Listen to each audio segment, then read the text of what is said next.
Ube तो सरी जाइए सीबीओ भी सरी जाइए गला now you are the only student who completed all your assignments so far Abhimanyu Prabhu Odia batch you belong to English batch English batch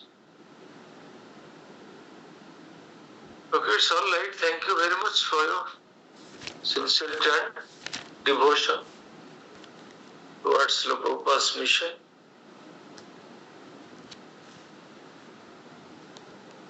ज्ञानतिमिरन्धस्य ज्ञानजनशलाकया चक्षुरुन्मिलितं येन तस्मै श्रीगुरवे नमः श्रीचैतन्यमनोभीष्टं स्थापितं येन भूतले स्वयं रूपः कदा मह्यं ददाति स्वपदातिङ्कं वन्दे नमो विष्णुपादाय कृष्णपृष्ठाय भूतले श्रीमते भक्तिवेदान्त स्वामिनिति नाम नमस्ते सारस्वती देवे गौरवाणी प्रचारिणे निर्विशेष शून्यवादी पाश्चात्य देशतारिणे वंदेहं श्री गुरु श्रीयुतपदकमलं श्री गुरुन् वैष्णवंश श्री रूपं साग्रजातं सहगण रघुनाथानीतं तं सजीवं शादितं सावधूतं परिजन सहितं कृष्ण चैतन्य देवं श्री राधा कृष्ण पादान सहगण ललिता श्री विशाखान्विताक्ष हे कृष्ण करुणा सिंधु दीनबंधु जगतपते गोपेश गोपिका कांत राधा कांत नमस्तुते तप्त कांचन गौरांगी राधे वृंदावनेश्वरी वृषभानुसुते देवी प्रणमामि हरिप्रिय वाञ्छा कल्पतरुभ्यश्च कृपा सिन्धुभ्यः च पतितानां पावनेभ्यो वैष्णवेभ्यो नमो नमः जय श्री कृष्ण चैतन्य प्रभु नित्यानंद श्री अद्वैत गदाधर शिवासादि गौर भक्त वृंद हरे कृष्णा कृष्ण कृष्ण हरे हरे हरे राम राम राम हरे हरे ओम नमो भगवते वासुदेवाय ओम नमो भगवते वासुदेवाय ओम नमो भगवते वासुदेवाय ओम नमो भगवते वासुदेवाय नमो भगवते वासुदेवाय ओम नमो भगवते वासुदेवाय हरे कृष्ण उपस्थित देवी सजन वृंद हम अध्ययन कर भगवद गीता चतुर्थ अध्याय कर्म योग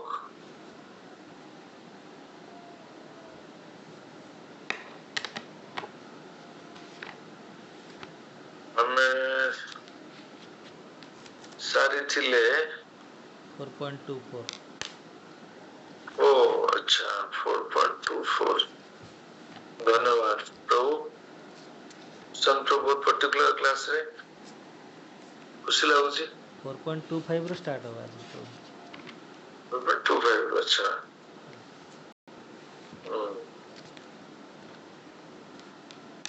तो क्लास प्रारंभ रू सम्यक सूचना सहित आरंभ करिवा हमें कर्म योग विषय अध्ययन करछंती कर्म योग सकाम कर्म रु हमें प्रारंभ करछंती सकाम कर्म हमर इंद्रिय तृप्ति पाए वेदर आधारित जो कर्म करा जाय सकाम कर्म रो संपूर्ण विपरीत हो अकर्म अकर्म माने भगवान कृष्ण को सेवा पाए कृष्ण को इंद्रिय तृप्ति पाए कृष्ण को तो इंद्रिय आपण को कृष्ण को सब इंद्रिय चिन्मय ताक प्रसन्नता विधान बेजा भी हो भगवान कर साकार रूप को हम स्वीकार करछंती भगवान निर्विकार नहंती बा भगवान अशरीर नहंती भगवान होचंती पुरुषोत्तम ताकर अम्मान को भली चिन्मय इंद्रिय सब अछंती तो भगवान कर इंद्रिय को खुशी करवा पाए हमें जो कर्म करंती से सब कर्म को अकर्म को आजीव अकर्म संपूर्ण विपरीत सकाम कर्म सकर्म अकर्म कर्म माने अपन भाबे सकर्म सकाम कर्म को कर्म कहा जाए साधारण भाव कर्म भगवत गीता पांचोटी तत्व पर आधारित। कौन कौन पांचोटी तत्व? भगवान, जीवात्मा, आत्मा, प्रकृति, अनंत काल एवं कर्म, सबु गुड़िक दिव्य, सबु गुड़िक दिव्य, किंतु अनंत काल एवं कर्म दिव्य नुहति। भगवान दिव्य, आत्मा दिव्य, प्रकृति भी प्रकृति भूत प्रकृति कौन दिव्य ना? भूत प्रकृति केम दिव्य हो? दिव्य नुह। भूत प्रकृति material nature, mode of goodness, सत्य रज तम। हमर तो वासुदेव स्तर, सत्य रज तम रु बाहरिले आपण भक्ति कर पारे। तेणु नेचर, मेटेरियल नेचर, अनंत काल एवं हमर कर्म ये सब दिव्य नुहे, किंतु भगवान एवं आत्मा दिव्य। तेणु भगवत गीता पांचटी तत्व पर आधारित। आम जिते अध्ययन करवा प्रथम अध्याय अष्टादश अध्याय पर्यंत सब अध्याय आम पांचटी तत्व विषय अध्ययन करिपरिबा। तापर स्वाभाविक भागवतम सेमती ये भागवतम भगवत गीता भी केतोटी तत्व पर आधारित ये कहि परिबे। भागवतम वास्तव समस्त वैदिक विज्ञान तीनोटी तत्व पर आधारित। कौन कौन तीनोटी तत्व? संबंध, अभिधेय, प्रयोजन। कौन कौन तीनोटी तत्व? संबंध, अभिधेय, प्रयोजन। हमर भगवान साथ कौन संबंध अछि? आमे से संबंध को भूली जाइछन्ती केमिति पूर्ण संस्थापित करि परिबा भक्ति माध्यम रे। एवं संस्थापित कले हमर संपर्क हम कौन फल प्राप्त होबा? कृष्ण प्रेम प्राप्त होबा, जहाँ की जीवन अंतिम लक्ष्य। ये तीनोटी तत्व, ये तीनोटी प्रिंसिपल, ये तीनोटी मुख्य विषय पर सब वैदिक साहित्य आधारित। भगवद गीता, भागवतम, चैतन्य चरितामृत। भगवत गीता आम पांचोटी सत्य विषय अध्ययन करू। पांचोटी सत्य कौन? भगवान, जीवात्मा, प्रकृति, अनंत काल और कर्म। जो कर्म विषय आम भी पढ़ुं। भागवतम सेमती केतोटी विषय वस्तु भागवतम ये तो आपन कहा गला। मुख्यतः ये तीनोटी प्रसंग रे, तीनोटी प्रिंसिपल जो तीनोटी तत्व आधार हम पढ़ू। किंतु भागवतर सब्जेक्ट मैटर केते? अत्र सर्ग विसर्गश्च स्थानम पोषणं उत्तये मनंतर शानु कथा निरोध मुक्ति आश्रय। केतोटी हला? अत्र सर्ग, सर्ग माने प्राइमरी क्रिएशन। जो महाविष्णु जो क्रिएशन कले, महाविष्णु प्रथमे इम्प्रेग्नेट कले मैटेरियल नेचर को। हम तो सब विशद भाव पढ़े भागवतम रे।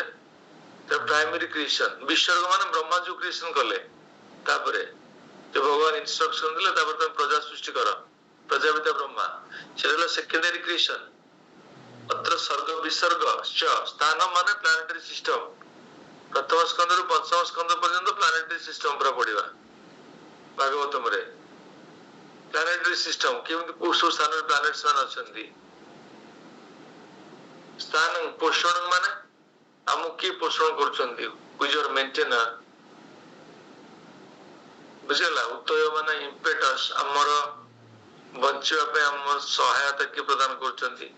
अनेक प्रसंग स्थान पोषण उतय मनुकर कथा, मनेंतर ईशानु कथा, भगवान कथा, निरोध माने लिबरेशन मुक्तिर कथा, आश्रय माने कृष्ण प्राप्ति, go back home back to Godhead. बुझी पाछन तो ए 10टा सब्जेक्ट ऊपर भागवतम रे पढ़ा जाए। किंतु सब वैदिक साहित्य तीनोटी सत्य ऊपर आधारित। संबंध, अविधेय, प्रयोजन। भगवत गीता रे विशेष भाव हम कोन अध्ययन करछन्ती? भगवान तत्व, जीव तत्व, भूत प्रकृति तत्व, प्रकृति तत्व, अनंत काल जो कर्म ये चतुर्थ अध्याय वर्णना कराଯାଇଛି आम सकाम कर्म पढ़ले सकाम कर्म पर अकर्म भगवान सेवा जो कर्म करा जाए विकर्म मान वेदर विरुद्ध जो कर्म करा जाए वेद विरुद्ध कर्म को कौन कहा जाए विकर्म बुझिपारछन तो निष्काम कर्म कौन जो कर्म फल प्रति आम आशा न था आम फल को भगवान सेवा नियोजित कर निष्काम कर्म वास्तव भक्ति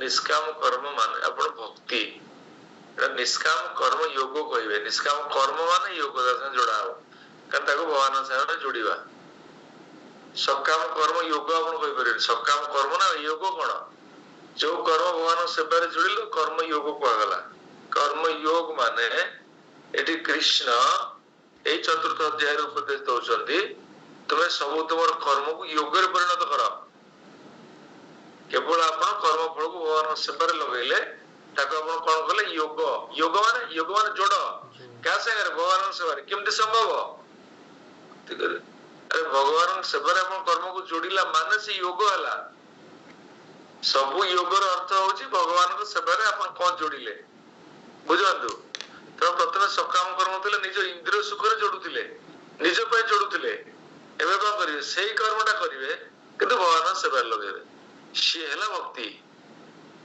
योग कर्मयोग भी भक्ति योग जो ब्रह्म धारणा कर्मयोग का भक्ति योग नुह ना कर्मयोग भक्ति योग को आमको कौन करे उन्नीत कराए पदोन्नति कराए भक्ति शुद्ध भक्ति नुहे कर्मयोग मान भक्तिर प्रारंभिक अवस्था कर्मटा को आप कर्म फल फलटा कौन कर भगवान सेवा नियोजित कर कर्मटा को आप त्याग करना प्रश्न बर्तमान पचारे प्रभु आप कहले कर्म फलटा भगवान सेवा लगे कर्म त्याग विषय तो कहना गुरु ग्रहण कला गुरु देखिए आप कौ कर्म कर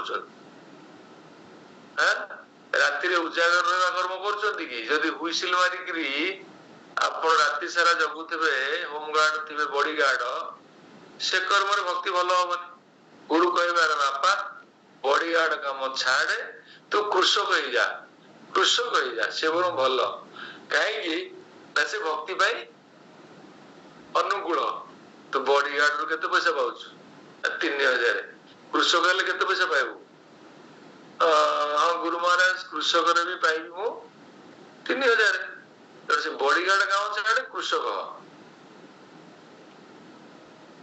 कहीं तो भक्ति कर इच्छा अच्छी तेणु कर्म भी कौन समय परित्याग करा कर्म त्याग कले कर्म फल तो त्याग करते सी शुद्ध भक्ति हो गला स्पिरिचुअल मास्टर गाइडेंस रहिले एबे भक्ति विषय बुझी पाछन कर्म भक्ति विषय आप फंडामेंटली सब बुझ ना नहीं आज्ञा प्रभु हां आज्ञा प्रभु कर्म फल को त्याग कले भक्ति संगे जोड़ी हेले प्रारंभिक भक्ति आप आरंभ होला तापर कर्म सहित जोड़ी गछंदी आपण गोटे कर्म करूचंदी को कर्म करूचंदी ना किछि आपण गोटे स्लॉटर हाउस खोलिछन स्लॉटर हाउस कोन पशु हत्या कारखाना पशु हत्या करूचंदी किंतु जहाँ रोजगार करूचंदी भगवान सेवा लगौछन एटा शुद्ध भक्ति कह जीवो नहीं प्रभु अरे आप कर्म फल भगवान सेवा लगेले काहे कह जीवनी कह जाई परिबो नाही भक्ति कह जीवो आंशिक भाव रे मो कर्म फल भगवान सेवा लगेली किंतु मो कर्म रु मु वर्तमान कर्म को त्याग करिनी कर्म को त्याग करले शुद्ध भक्ति हब कर्म को केम त्याग करिवे गुरु महाराज को परामर्श रे कर्म को अपन त्याग करिवे बुझि परछंती आज्ञा आपण एरोप्लेन चलाउछन मासु केते पाउछंती 2 लाख टका आपण गोटे अध्यापक हेबे 2 मास पाइबे 2 लाख पाइबे तो पछरे गुरु महाराज को अध्यापक हेबे ना फ्लाइट चले सुशांत प्रभु जेमत अछन से 2 लाख रोजगार हैला गुरु महाराज के फ्लाइट चलानी फ्लाइट रे केते क्रैश ही जो क्वाड कोन जो जप करिया संभव नै फ्लाइट चले जप करियो अध्यापक गले पिला को दो ठीक अछि पिला काली आसीओ मु ती जप सारनी छाड़ देबी बुझियो ना नहीं ସେଇ ଦିଲକ୍ଷ୍ୟକୁ ଦିଲକ୍ଷ୍ୟ କିନ୍ତୁ କର୍ମ ବି ବଦଳ କରାଯାଇ ପାରୁଛି। ତେଣୁ ଗୁରୁ ମହାରାଜ ଇନଷ୍ଟ୍ରକ୍ସନ ଦେବେ, କଥାଟାକୁ ବୁଝନ୍ତୁ। ସେଟା ଆପଣଙ୍କର ଶୁଦ୍ଧ ଭକ୍ତି ହେଇଗଲା। ଜଣେ ସ୍ପିରିଚୁଆଲ ମାଷ୍ଟରଙ୍କ ତତ୍ତ୍ୱାବଧାନରେ ରେଗୁଲେଟରୀ ପ୍ରିନ୍ସିପଲ୍ସ ଫଲୋ କରିକିରି ଯେତେବେଳେ କର୍ମକୁ ବି ତ୍ୟାଗ କରାଯାଇ ପାରୁଛି, କର୍ମ ଫଳକୁ ତ୍ୟାଗ କରାଯାଇ ପାରୁଛି, ସେଟା ଶୁଦ୍ଧ ଭକ୍ତି ହେଇଗଲା। ବୁଝିହେଲା କି ନାଇଁ? ତାଠୁ ଆହୁରି ଉନ୍ନତ ଭକ୍ତି ଅଛି। ଶୁଦ୍ଧ ଭକ୍ତି ଏତିକି ଭକ୍ତି ବି ସଫିସିଏଣ୍ଟ ନୁହେଁ। ତାପରେ କଣ ପୁଣି ରୂପ ଗୋସ୍ୱାମୀ ପଳେଇ ଆସିବେ। ରୂପ ଗୋସ୍ୱାମୀ କଣ କହିବେ? ଅନ୍ନାଭିଳାଷିତା ଶୂନ୍ୟମ୍ ଜ୍ଞାନ କର୍ମ ତେନା ପ୍ରୀତମ୍ ଆନୁକୂଲ୍ୟନ କୃଷ୍ଣାନୁ ଶୀଲନଂ ଭକ୍ତିରୁତ୍ତମା। ଉତ୍ତମ ଭକ୍ତି କାହାକୁ କୁହାଯିବ? ଅନ୍ୟ ଅଭିଳାଷ କିଛି ନାହିଁ। ଅନ୍ୟ ଅଭିଳାଷିତା ଶୂନ୍ୟମ୍ ଜ୍ଞାନ କର୍ମ ତେନା ପ୍ରୀତମ୍ ଆନୁକୂଲ୍ୟନ କୃଷ୍ଣାନୁ ଶୀଲନଂ ଭକ୍ତିରୁତ୍ତମା। ମୋର କୌଣସି ଦ୍ୱିତୀୟ ଅଭିଳାଷ ନାହିଁ। ଜ୍ଞାନ ଏବଂ କର୍ମ ମୁଁ ଏମିତି କରୁନି ଯାହାକି ମୋ ଭକ୍ତିକୁ ଆବୃତ କରୁଛି। ନୁକୁଲ୍ୟନ କୃଷ୍ଣାନୁ। କୃଷ୍ଣାନୁ କୃଷ୍ଣ କିଏ? ଭଗବାନ କୃଷ୍ଣ ତାଙ୍କର ସ୍ୱାଂଶ ଏବଂ ତାଙ୍କର ଶୁଦ୍ଧ ଭକ୍ତ। ତାଙ୍କ ପଦାଙ୍କ ମୁଁ ଅନୁସରଣ କରୁଛି ଏବଂ କୃଷ୍ଣଙ୍କର ଅନୁକୂଳ ସେବା କରୁଛି। ତେଣୁ ବହୁତ ଇନଗ୍ରିଡିଏଣ୍ଟସ ଅଛି ଶୁଦ୍ଧ ଉତ୍ତମ ଭକ୍ତିର। ଆମେ ତ ପରେ ପଢିବା। ଏବେ ସବୁ ସାରିଦେଲେ ଆପଣ ନେକ୍ଟାର ଅଫ ଡିଭୋସନ କ୍ଲାସ କି ଆସିବେନି, ଅସୁବିଧା ହବ।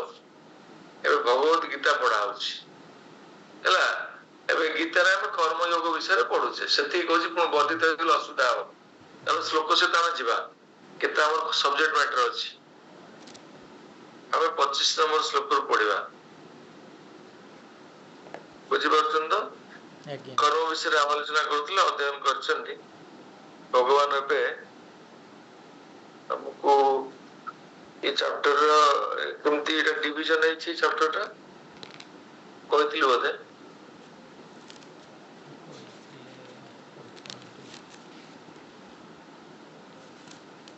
ଚାପ୍ଟର ଟା କେମିତି ଆମର ଡିଭିଜନ ହେଇଛି?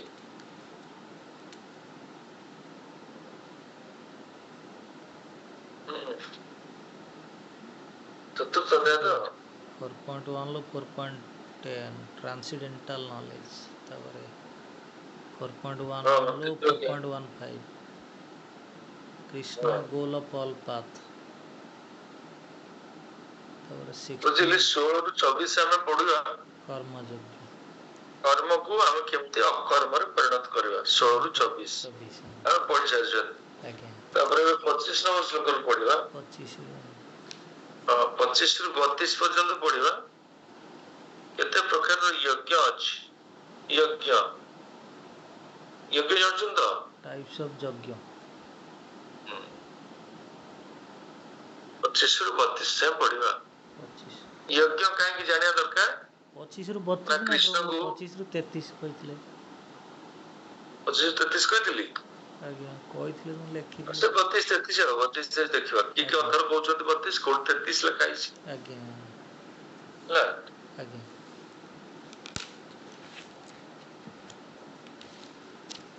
ଆଉ 34 42 ସମେରି କହିଥିଲେ ଆପଣ। ପ୍ରଶେଷ କହିଦେଇଥିଲି ସମରି। ତାପରେ ଏତିକି କହିଥିଲେ। ଆଉ କଣ କହିଥିଲି? ଏ ଚାପ୍ଟର ସରିବ। ଏ ଚତୁର୍ଥ ଅଧ୍ୟାୟର ଶେଷ ଶ୍ଲୋକ ହଉଛି 42ତମ ଶ୍ଲୋକ। ଠିକ ହେଲା ତ? ହଁ ଶେଷଟା 42। ଆଜ୍ଞା 42। ତେଣୁ ଆମେ ଏବେ ପଢିବା ଯଜ୍ଞ ବିଷୟରେ। ଯଜ୍ଞ ବିଷୟରେ ପଢିବା। ଆଜ୍ଞା। टाइप्स ऑफ यज्ञ। टाइप्स ऑफ यज्ञ। यज्ञ कौन କରିବା ଦରକାର? ଆପଣ 13.5 ଶ୍ଲୋକରେ କୃଷ୍ଣ ଅର୍ଜୁନଙ୍କୁ କହିଛନ୍ତି। କଣ କହିଛନ୍ତି? 13.5 ଶ୍ଲୋକରେ 13.5 ରେ କହିନାହାନ୍ତି, କହିଲ 15.5 ରେ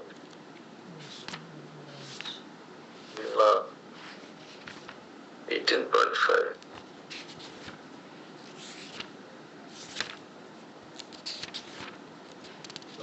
18.5 ରେ ଭୁଲ କହିଲି ତ 18.5 ରେ କହିଛନ୍ତି यज्ञ दान तप कर्म न त्याज्यम कार्यम एतत् यज्ञ दान तपश्चैव पावनानि मनीषिणाम यज्ञ दान तप कौनसी परिस्थिति रे परित्याग करा जाय परिबो नाही काहु यज्ञ दान तप जानना जानना यज्ञ को कौन परिस्थिति आपण परित्याग करें ना कारण यज्ञ माध्यम कौन हो पवनानि मनीषिणम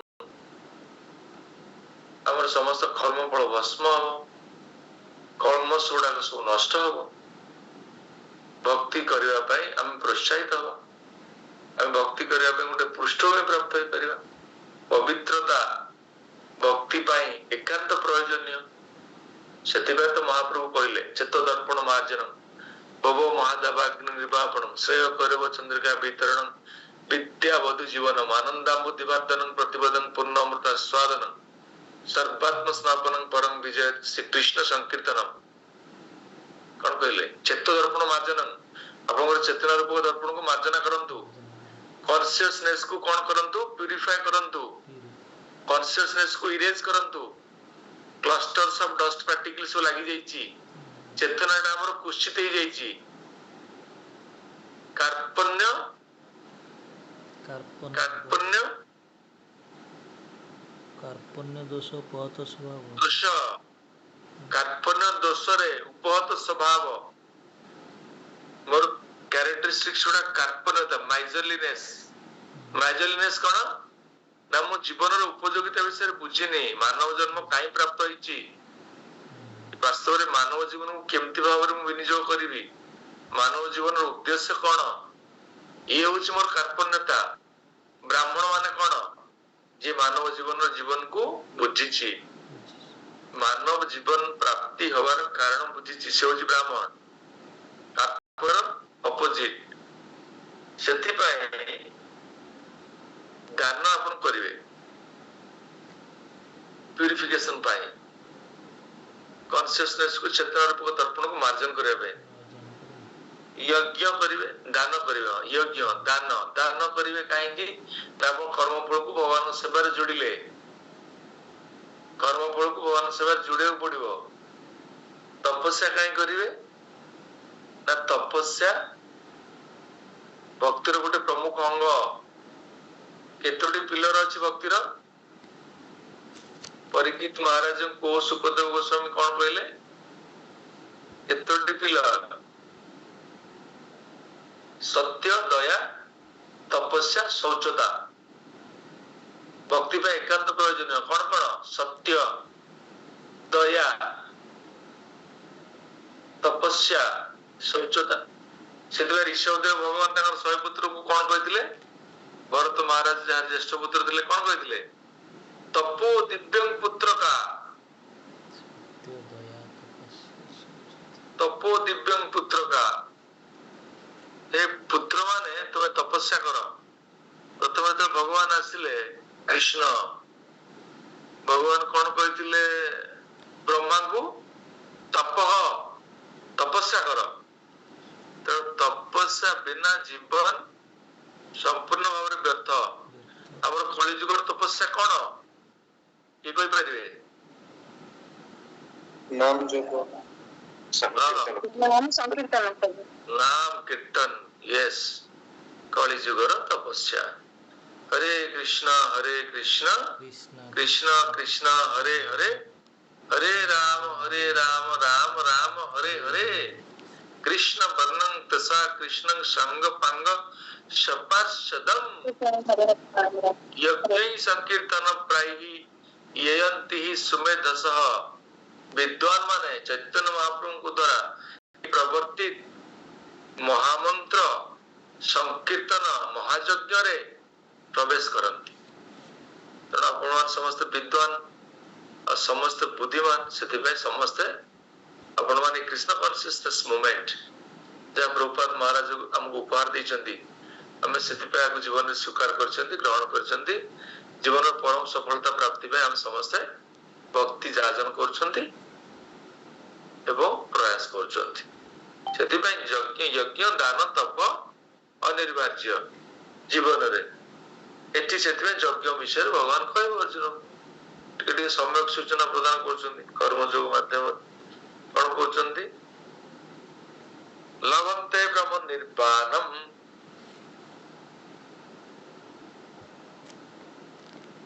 ଲଭତେ ବ୍ରହ୍ମ ନିର୍ବାଣମ୍। ଏଠି ଠିକ ଅଛି ତ? କର୍ମଯୋଗ 24-25 ଶ୍ଲୋକ କୋଉଟା ମୁଁ ପଢୁଛି? କର୍ମଯୋଗ କୋଉଟା ମୁଁ ଭୁଲଭାଲ ପଢିବ? 4.25 ଆଚ୍ଛା ଆଚ୍ଛା ଏପଟା ପଞ୍ଚମ ଧ୍ୟାନ ଭୁଲ ପଳେଇ ଆସିଲା।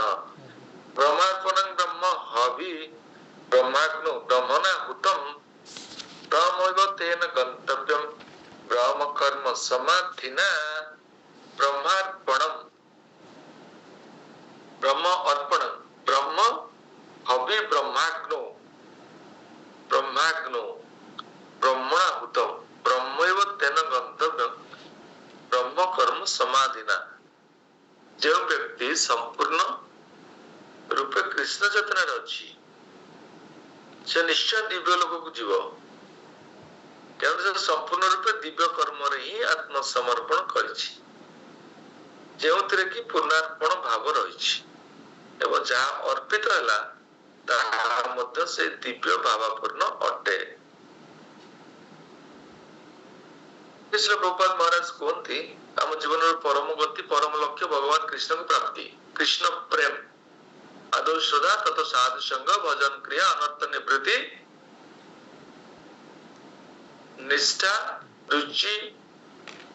ନିଷ୍ଠା ଆସକ୍ତି ରୁଚି ଭାବ ପ୍ରେମ। କୃଷ୍ଣ ପ୍ରେମ ପ୍ରାପ୍ତି ଜୀବନର ପରମ ଲକ୍ଷ୍ୟ। କୃଷ୍ଣ ପ୍ରେମରେ ଅନନ୍ତ ଆନନ୍ଦ ଅଛି। ଆପଣ ଭଗବାନଙ୍କର ନିତ୍ୟ ସେବାରେ ଜନ୍ମ ଜନ୍ମାନ୍ତର ରହିବେ। ମମ ଜନ୍ମନୀଶ୍ୱରେ ଭବତାଦ ଭକ୍ତିର ହେତୁକି ତୋଇ ଚୈତନ୍ୟ ମହାପ୍ରଭୁ ସେଥିପାଇଁ କହିଛନ୍ତି ଆମ ଜୀବନର ପରମ ଲକ୍ଷ୍ୟ ଭଗବାନ କୃଷ୍ଣଙ୍କର ଭକ୍ତିରେ କୃଷ୍ଣ ପ୍ରେମରେ ଆହ୍ଲାଦିତ ହବା, ଏତେ ସେ କଥା କୁହାଯାଉଛି।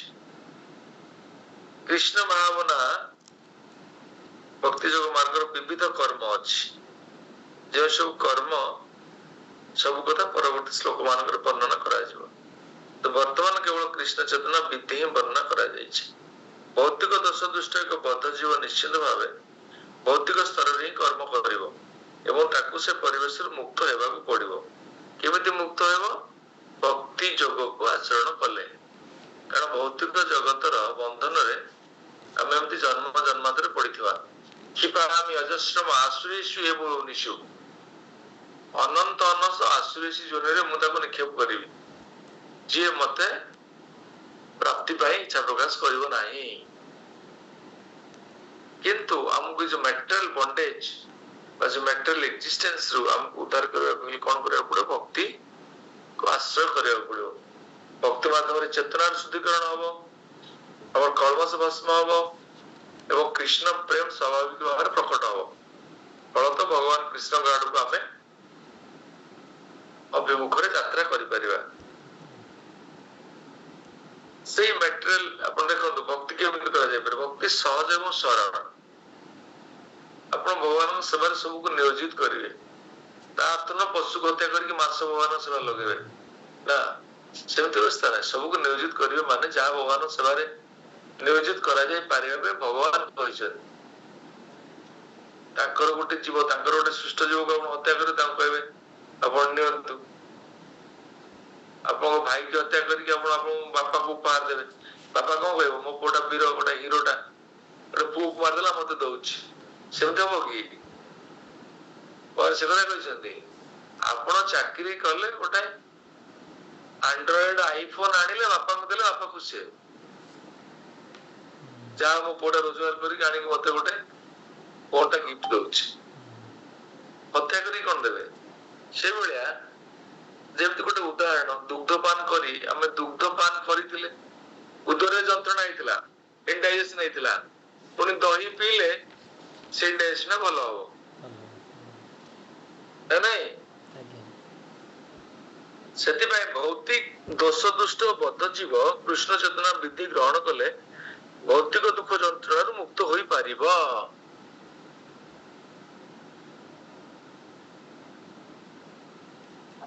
ଏଠି ସେଇପରି କୁହାଯାଇଛି। ତେଣୁ ତାପରେ ଆମେ ଦେଖିବା ପର ଶ୍ଲୋକରେ କଣ କୁହାଯାଉଛି। ଦୈବମେବ ପରେ ଯଜ୍ଞମ୍ योगिन परुपासते ब्रह्मज्ञाव परे यज्ञम यज्ञ नैव पजुहोति। केतेक जोगी विभिन्न प्रकार यज्ञ करी देवता मानक भल भाव पूजा करती एवं सेमानक मध्य आउ केतेक ब्रह्माग्नि रे यज्ञानुष्ठान करती। देवता पूजा आमर ये जो कृष्ण भावना अमृत व्यवस्था नहीं।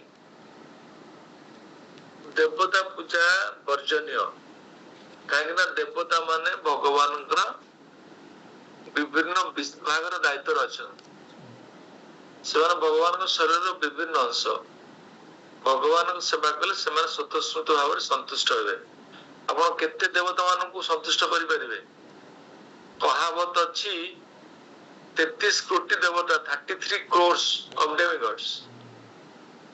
आपण केतेटा फूल फिंगिबे 33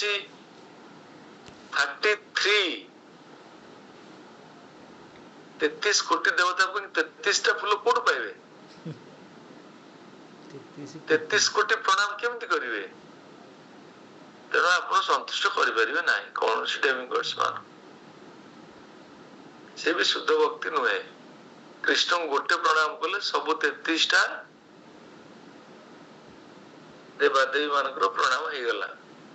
सेति पई डेमिगॉड्स को भगवत गीता रे एनकरेज करा जाय नांती। भगवान कहछन डेमिगॉड्स को अविधि पूर्वक हला केते ब्रह्माग्नि रे यज्ञानुष्ठान करती। ब्रह्माग्नि अग्नि रे किछि यज्ञानुष्ठान करती। यज्ञानुष्ठान को जुगर थिला को जुगर थिला को जुगरे कृते आयत विष्णु कृते माने सत्य जुगरे कोन थिला ध्यान करया थिला। युग धर्म कृते आयत विष्णु तृतीय ययत मुख्य मुख्य माने यज्ञानुष्ठान तापर जुगर परिचर्या अर्चना भगवान विग्रह सेवा कलो कीर्तन आदेव कली जुगर कौन होला जुग धर्म कीर्तन हरि कीर्तन देख। तेणु से यज्ञ दान तप विषय कह जाऊँ दरकार से बुझा जाऊँ अल्प अल्प। श्रोतादीन इंद्रिया निन्य संयमाग्निषुजु होती शब्दादीन विषया नन्य इंद्रियाग्नि सुजु होती। केतक विशुद्ध ब्रह्मचारी मन संयम रूपक संयमाग्नि रे श्रवण क्रिया और इंद्रिय मान को अर्पण करत एवं संसारी माने शब्दादि इंद्रिय भोग्य विषय वस्तु मान को इंद्रियाग्नि रे अर्पण करत। इंद्रियाग्नि इंद्रिय अग्नि इंद्रिय गुड़ाक अग्नि जे मानव समाज चारोटी आश्रम ब्रह्मचारी गृहस्थ वानप्रस्थ सन्यास इस सब आश्रम रे भगवान को पाइबा पाई समय अनुक्रमे सब शिक्षा प्रदान करा जाए। तेणु जी जो आश्रम रे अवस्थित अछंती से आश्रम धर्म पालन करी क्रमे क्रमे जड़े कृष्ण भक्ति रे पदार्पण कर परियो। ताहा थिला भगवान को वर्णाश्रम धर्म सृष्टि करिवार उद्देश्य। किंतु भगवान को नाम कीर्तन श्रेष्ठ यज्ञ जहा आचरण करवा एकांत आवश्यक। सब प्रकार फल सहज प्राप्ति करा जाय पारिबो। अष्टांग योग विषय 27 नंबर श्लोक कहबे सर्वाणींद्रिय कर्माणि प्राण कर्म निचा परे आत्म संयम योगाग्नो जुहोति ज्ञान दीपेन जुहोति ज्ञान दीपिते ଯେଉଁମାନେ ମନ ଓ ଇନ୍ଦ୍ରିୟ ସଂଯମ କରି ଆତ୍ମାନୁଭୂତି ଲାଭ ଦିଗରେ ଆଗ୍ରହୀ ସେମାନେ ସମସ୍ତ ଇନ୍ଦ୍ରିୟ କର୍ମ ତଥା ପ୍ରାଣବାୟୁର କର୍ମ ମନ ସଂଯମ ରୂପକ ଅଗ୍ନିରେ ଆହୁତି ରୂପେ ଅର୍ପଣ କରନ୍ତି। ଏସବୁରେ ଆମେ କଣ ବୁଝିବା? ଆତ୍ମାକୁ ପ୍ରତ୍ୟେକ ଆତ୍ମା ପତଞ୍ଜଳିଙ୍କ ଯୋଗ ସୂତ୍ରରେ ଏବଂ ପରମାତ୍ମା ବୋଲି କୁହାଯାଏ। ଯେ ପର୍ଯ୍ୟନ୍ତ ଆତ୍ମା ଇନ୍ଦ୍ରିୟ ସୁଖ ପ୍ରତି ଆସକ୍ତ ଥାଏ ସେ ପର୍ଯ୍ୟନ୍ତ ତାକୁ ପରମାତ୍ମା ବୋଲି ପରମାତ୍ମା ବୋଲି କୁହାଯାଏ। ଶରୀର ମଧ୍ୟରେ କର୍ମ କରୁଥିବା 10 ପ୍ରକାର ବାୟୁର କର୍ମରେ ଆତ୍ମା ସମ୍ପୃକ୍ତ ଥାଏ ଏବଂ ଶ୍ୱାସ ପ୍ରଶ୍ୱାସ କ୍ରିୟାରୁ ପ୍ରାଣବାୟୁ ମାନଙ୍କର କର୍ମ ଜଣାଯାଏ। ପତଞ୍ଜଳିଙ୍କ ଯୋଗ ସୂତ୍ରରେ କଣ କରାଯାଏ? ପ୍ରତ୍ୟେକ ଆତ୍ମା ହେଉଛି ଅନ୍ତିମ ଲକ୍ଷ୍ୟ। এই ପ୍ରତ୍ୟେକ ଆତ୍ମା ଭୌତିକ କର୍ମରୁ ଏକ ଅପସାରଣ ଅଟେ। ଇନ୍ଦ୍ରିୟ ଗୁଡିକ ଇନ୍ଦ୍ରିୟ ଭୋଗ ବିଶ୍ୱାସରେ ଜଡିତ ତନ୍ମାତ୍ରା ସହିତ ଆମେ ଯୋଉ 5 ପ୍ରକାର ବାୟୁ ଯୋଉ ନିୟନ୍ତ୍ରଣ କରାଯାଏ ପାତଞ୍ଜଳି ଯୋଗୀଙ୍କର ଅଷ୍ଟାଙ୍ଗ ଯୋଗରେ କଣ ଅଷ୍ଟାଙ୍ଗ ଯୋଗ କଣ? यम नियम आसन प्राणायाम तापर प्रत्याहार धारणा ध्यान समाधि अष्टांग योग करार उद्देश्य कौन? 5टी वायु आम शरीर में प्रवाहित होती 10टी वायु 5टी वायु कौन प्राण ज्ञान अपान उदान समान से वायु रे आमर भासमान अवस्था आत्मा उठे हृदय आत्मा ये 5टी वायु रे भासमान से माने कौन करती 5टी वायु को नियंत्रण करती को माने अष्टांग योगी माने आत्मा शरीर छाड़िले मृत्यु हो जाए से माने आत्मा को এই বায়ু ମାନଙ୍କୁ କେମିତି ନିୟନ୍ତ୍ରଣ କରନ୍ତି ଆତ୍ମା ତାଙ୍କର ଶରୀର କେତେବେଳେ ଛାଡନ୍ତି ତାଙ୍କର ଇଚ୍ଛା ଅନୁସାରେ ଇଚ୍ଛା ମୃତ୍ୟୁ ଯେମିତି ପିତାମହ ଭୀଷ୍ମ ଇଚ୍ଛା ମୃତ୍ୟୁ କରିଥିଲେ ତାଙ୍କ ଇଚ୍ଛା କଲେ ତାଙ୍କର ମୃତ୍ୟୁ ହବ। এই ଯୋଗୀ ମାନେ 8 ପ୍ରକାର ସିଦ୍ଧି ପ୍ରାପ୍ତି ହୁଅନ୍ତି ସିଏ ବି ଭଗବତ ପ୍ରାପ୍ତିର ଗୋଟିଏ ପ୍ରକାର ଉପାୟ କିନ୍ତୁ ସମ୍ପୂର୍ଣ୍ଣ ଭଗବାନଙ୍କର ଅନୁଭବ এই ଯୋଗ ମାଧ୍ୟମରେ ସମ୍ଭବ ନୁହେଁ। आम जीवन लक्ष्य परमात्मा अनुभूति नुहे आम जीवन लक्ष्य कौन भगवान अनुभूति परमात्मा अनुभूति हम कौन पाइबा योग्यर फल परमात्मा अनुभूति तेणु भक्त होचंदी सर्वश्रेष्ठ योगी भगवत 6ठ अध्याय भगवान कौन कहले 47 नंबर श्लोक रे योगी नाम अपि सर्वेषां मत गतेन अंतरात्मा समस्त योगी मान भीतर मोर भक्त सर्वश्रेष्ठ।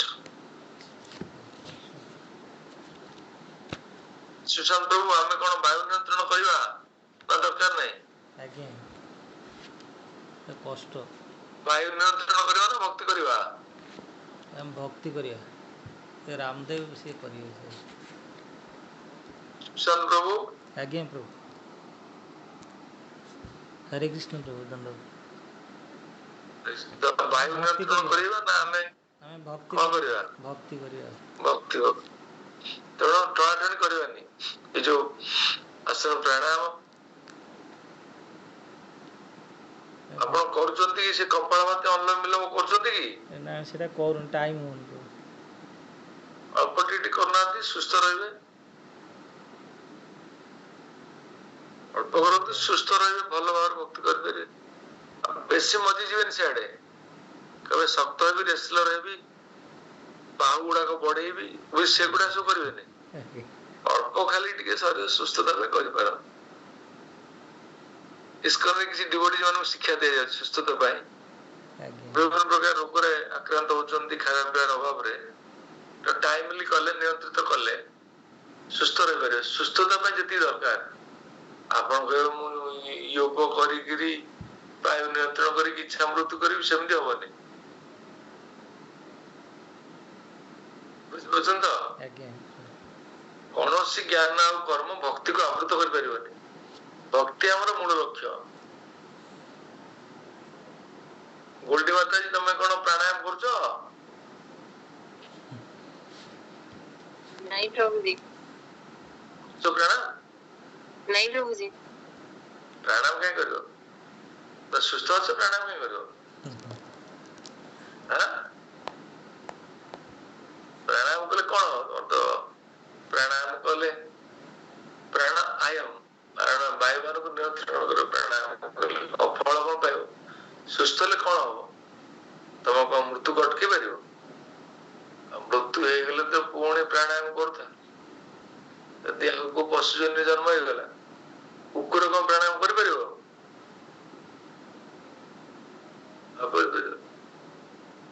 ହାତୀ କରିପାରିବ ପ୍ରାଣାୟାମ? नहीं प्रभु जी। ହାତୀ କେମିତି କରିବ? नहीं हाथी करी परिबनी। କେହି କରିପାରିବେନି ମଣିଷ ବ୍ୟତୀତ। ତେଣୁ ପ୍ରାଣାୟାମ ପ୍ରତି ଆକୃଷ୍ଟ ହବା କଥା ନୁହେଁ। ଯଦି ଟିକେ ଦରକାର, ମୋର ବେଳେ ଟିକେ ପ୍ରୋବ୍ଲେମ ହେଲେ ମୁଁ ଟିକେ ସେ ନିଶ୍ୱାସ ଟାଣିଂ କରିଦିଏ ସକାଳେ। କରିଦେଇକି ପ୍ରଭୁପାଦଙ୍କର ଶ୍ରବଣ କରେ। ସେଇ ସମୟରେ ପ୍ରଭୁପାଦଙ୍କର ଶ୍ରବଣ କଲା ବେଳେ ଆଟେନସନ ଅନ୍ୟ ଆଡେ ଡେଭିଏଟ କରିବା କଥା ନୁହେଁ। କିନ୍ତୁ ଆମେ କରିଦଉଛୁ ଆଉ ଶୁଣୁଛୁ କରିଦଉଛୁ। ଚାଲିଲା ବେଳେ ଆପଣ ୱାକିଂ କଲା ବେଳେ ଜପ କରିକି ଚାଲିବେ, ମାନେ ୱାକିଂ ଟାକୁ ଆପଣ ଭଗବାନ ସେବାରେ ବି ଲଗେଇ ପାରିଲେ। ଆପଣ ଦେଖନ୍ତୁ ପ୍ରଭୁପାଦ ମହାରାଜ ଶିକ୍ଷା ପ୍ରଦାନ କରିଛନ୍ତି, ବି ଭେରି ପ୍ରାକ୍ଟିକାଲ, ହେଲା କି ନାଇଁ? ଏବେ ବି ଇସ୍କନରେ କିଛି କିଛି ଶିକ୍ଷା ଦିଆଯାଉଛି ଯୋଗ ପ୍ରାଣାୟାମ ସବୁ କରିବା ପାଇଁ। କାରଣ ଭକ୍ତ ମାନଙ୍କର ଶରୀର ଟିକେ ଅସୁସ୍ଥ ରହୁଛି। ସେମାନେ ଆମ ଶରୀର ପାଇଁ ଯାହା ଦରକାର, ଶରୀର ପୁଣି ଯତ୍ନ ନେବା ଦରକାର। ଆପଣ ଯଦି ଭକ୍ତି କରିକିରି ହାଇପର ଟେନସନ ଆପଣଙ୍କର ବହୁତ ବଢିକି ରହିଲା, ଆପଣ ଆଉ ତାପରେ ଭକ୍ତି କଣ କରିବେ? ଅସୁବିଧା ଅଛି। ୱାକିଂ କରିବା ଦରକାର। ପ୍ରଭୁପାଦ ମହାରାଜ ୱାକିଂ କରୁଥିଲେ। ପ୍ରଭୁପାଦ ମହାରାଜ କାଇଁ ୱାକିଂ କରୁଥିଲେ? ୱାକିଂ ରେ କଣ କରୁଥିଲେ? ୱାକିଂ ରେ କଣ କରୁଥିଲେ? ୱାକିଂ କନଭରସେସନ ତାଙ୍କ ଲେକ୍ଚରର ଅଛି। ଭକ୍ତମାନଙ୍କ ସାଙ୍ଗରେ ଯିଏ ଭଗବାନଙ୍କ ବିଷୟରେ ଆଲୋଚନା କରୁଥିଲେ। ଆପଣ ୱାକିଂ କରିକି ସେପଟେ ଯଦି ଚା ପିଇକି ସିଗାରେଟ ପିଇକି ଆଉ 4 ଜଣ 5 ଜଣ ପିଲା ସାଙ୍ଗରେ ଫେରିଲେ, ସେ ୱାକିଂ କଥା କହୁନି ଏଠି। ସେମିତି କରିବେ କି? ଆପଣ ୱାକିଂ କରିପାରିବେ, ଜପମାଳା ନେଇକି ଯାଇପାରିବେ, ଜପ କରିପାରିବେ। ଯଦି ଡିଭୋଟି କେ ସାଙ୍ଗରେ ଗଲେ କୃଷ୍ଣ କଥା ହେଇପାରିବେ। ସବୁ ଆକ୍ଟିଭିଟି ଯୋଉଟା କୃଷ୍ଣ ସେବା ଲଗେଇବା ଦରକାର। ମୁଁ ଯେତେବେଳେ ସକାଳେ ଚାଲେ, ମୋର ନିର୍ଦ୍ଧାରିତ ଜପ ସାରିକିରି ଆଉ କିଛି ଏକ୍ସଟ୍ରା ଜପ ମୁଁ କରେ, ଚାଲିବା ମାଧ୍ୟମରେ ଜପ ହେଇଯାଏ। ସେମିତି କରାଯାଇ ପାରିବ। ପ୍ରାଣାୟାମ ଟିକେ ଟିକେ କରନ୍ତୁ ଯାହା ଯାହା ଦରକାର। ଦାଶରଥି ଗୁରୁ ଟିକେ ପ୍ରାଣାୟାମ କରୁନାହାନ୍ତି।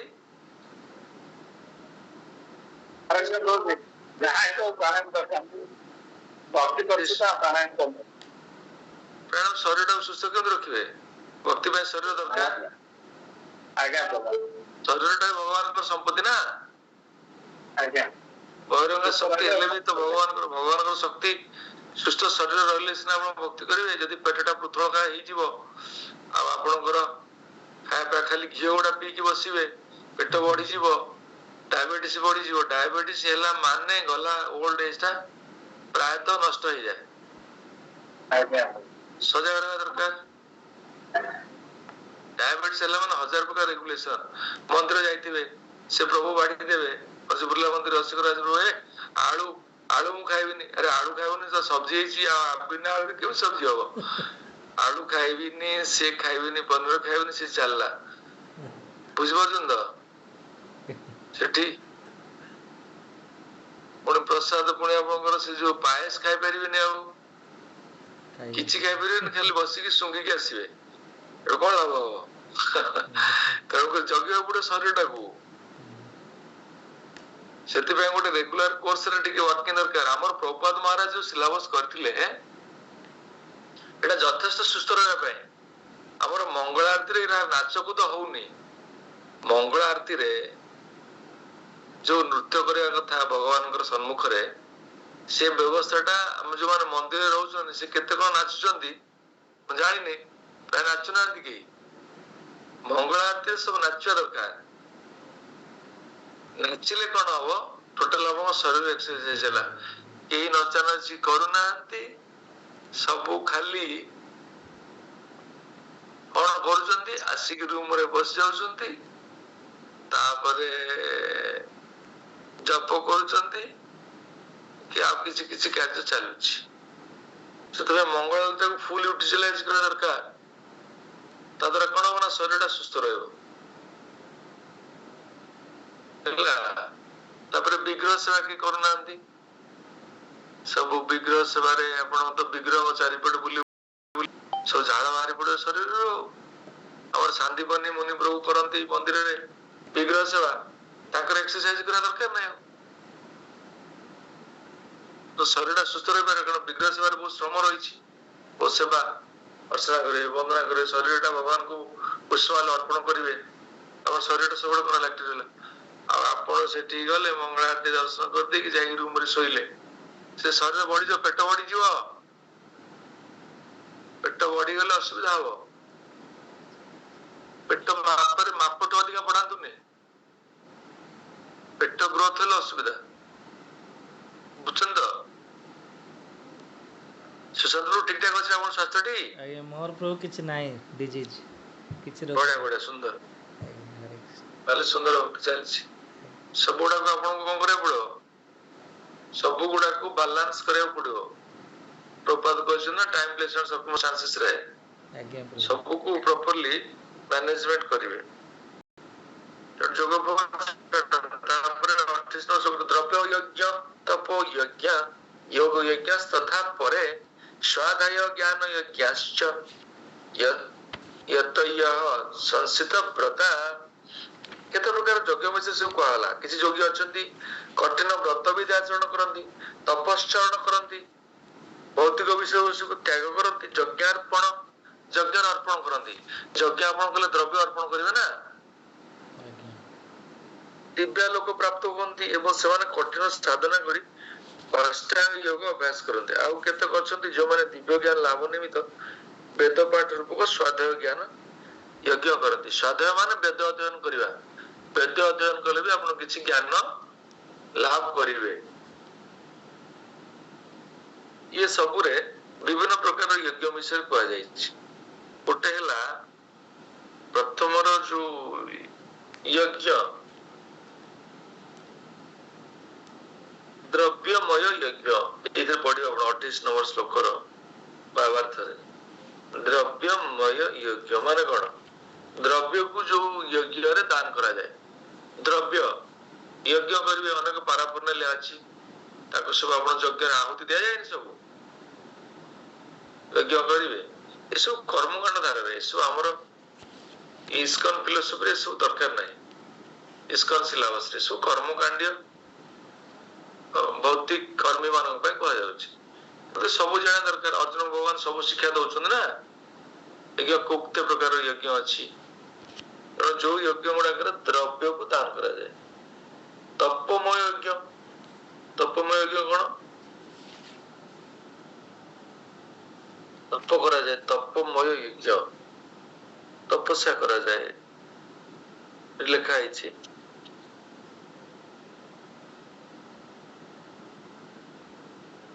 ତପମୟ ଯୋଉମାନେ ତପସ୍ୟା କରନ୍ତି, ମିଷ୍ଟିକ ଯୋଗୀ, ସେ ବି ଗୋଟେ ଯଜ୍ଞ ନା ନାହିଁ। ପରମାତ୍ମା ଅନୁଭୂତି ଅଛି ନା, ଯାହା ଆମେ କଥା ହଉଥିଲେ। ଅଷ୍ଟ ସିଦ୍ଧି ସେମାନେ ପ୍ରାପ୍ତ ହେବେ, ଅଣିମା, ଲକ୍ଷ୍ମୀମା, ଷଷ୍ଠୀ, ଇଶିତା, ବିଶିତା, ସବୁ ସିଦ୍ଧି ଗୁଡା ସବୁ ଅଛି। ତାପରେ ସ୍ୱାଧ୍ୟାୟ ଯଜ୍ଞ ମାନେ ବେଦ ଅଧ୍ୟୟନ କରିବା, ସେ ବି ଗୋଟେ ଯଜ୍ଞ।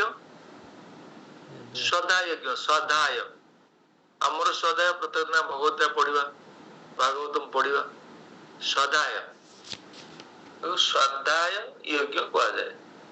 କେତେ ପ୍ରକାର ଯଜ୍ଞ ଆମେ ଜାଣିଲେ, ଦ୍ରବ୍ୟମୟ ଯଜ୍ଞ, ତାପରେ ହେଲା ତପମୟ ଯଜ୍ଞ, ଆଉ ଗୋଟେ ହେଲା ସ୍ୱାଧ୍ୟାୟ ଯଜ୍ଞ। ଏଇ ପ୍ରକାରର କିଛି କାଟାଗୋରୀର ଯଜ୍ଞ ଅଛନ୍ତି, ତ ବେଦରେ ବର୍ଣ୍ଣନା କରାଯାଇଛି। 29 ନମ୍ବର ଶ୍ଲୋକ, ଅପାନ ଜୁହୋତି ପ୍ରାଣ ପ୍ରାଣପାନ ତଥା ପରେ ପ୍ରାଣପାନ गतिरुद्धा प्राणायाम परायणः अपरिनियता हारा प्राण प्राणस्जु होती। आउ केते कहछन्ति जो माने प्राणायाम परायण करन, प्राणायाम परायण समाधिस्थ हेबा निमित्त प्राणायाम अभ्यास करନ୍ତି। एटा पातंजलि महर्षिक यज्ञटा। ସେମାନେ प्राण अपान वायु केते प्रकार वायु प्राण अपान समान उदान आ गोटे ध्यान पांचटा वायु जो कहउतली भासमान आत्मा द्वितीय अध्याय पढ़थिले भूली गेलेनी कि आत्मार अवस्थित विषय आलोचना करछन सांख्य योग न नहीं ए सब भूली गेले। ए पांचटी वायु रे आत्मा भासमान अवस्था रे हृदय अछंती ताक पाखरे परमात्मा अछंती। सांख्य योग रे पढ़थिले द्वितीय अध्याय रे सेति भाई ए सब वायु को समान नियंत्रण करती।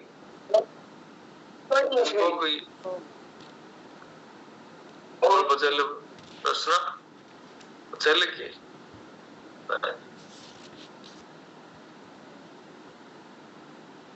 बुझी पार्छन तो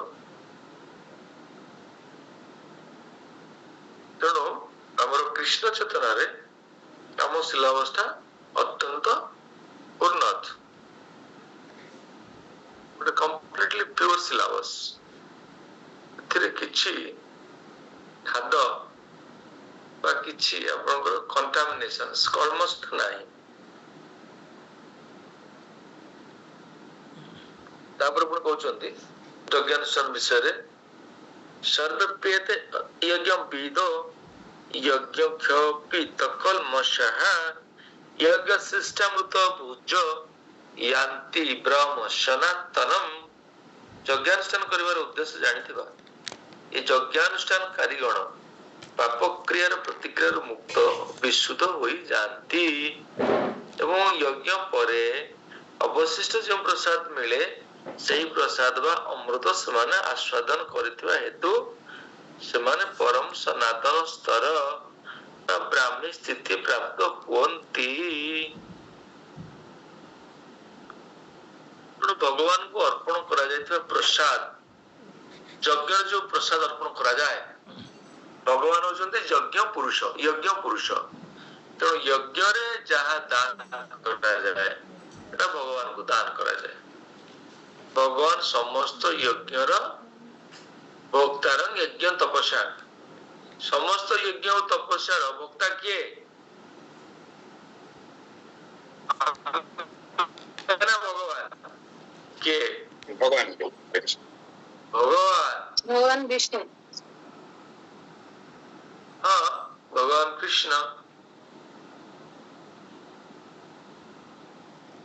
अपन मनोज नाथ जी कहउचंती कृष्ण प्रभु जी कहउचे अनंत प्रधान की कहउचंती अनंत सब संगरे प्रभु जी अनिता माता जी कहउचंती। अच्छा ठीक अछि। हाँ ये होचंती आपनकर भगवान विष्णु। हाँ विष्णु तत्व विष्णु कृष्ण को कहा जाए किंतु कृष्ण विष्णु होचंती भगवान भौतिक जगत को आसले विष्णु कहा जाए। महाविष्णु गर्भदक्षा विष्णु कारणदक्षा विष्णु है नहीं इधर भौतिक जगत को भगवान आसंती विश्व जो भौतिक जगत सृष्टि करिया पे सृष्टि संरचना करिया पे जो विष्णु कहा जाए। कृष्ण होचंती पुरुषोत्तम परम पुरुष भगवान। तो विष्णु तत्व रे हमको बेले बेले हम विष्णु कृष्ण समान भाव बुझू लिटराली यदि आप तत्व रे बुझिबे भगवान तत्व विष्णु तत्व आ गोटे तत्व पंच तत्व अपन पांचटी तत्व विषय कौन बुझिले जो पंचतत्व मंत्र महामंत्र उच्चारण करिया पूर्व को मंत्र उच्चारण करछन्ती को मंत्र श्री कृष्ण चैतन्य प्रभु नित्यानंद श्री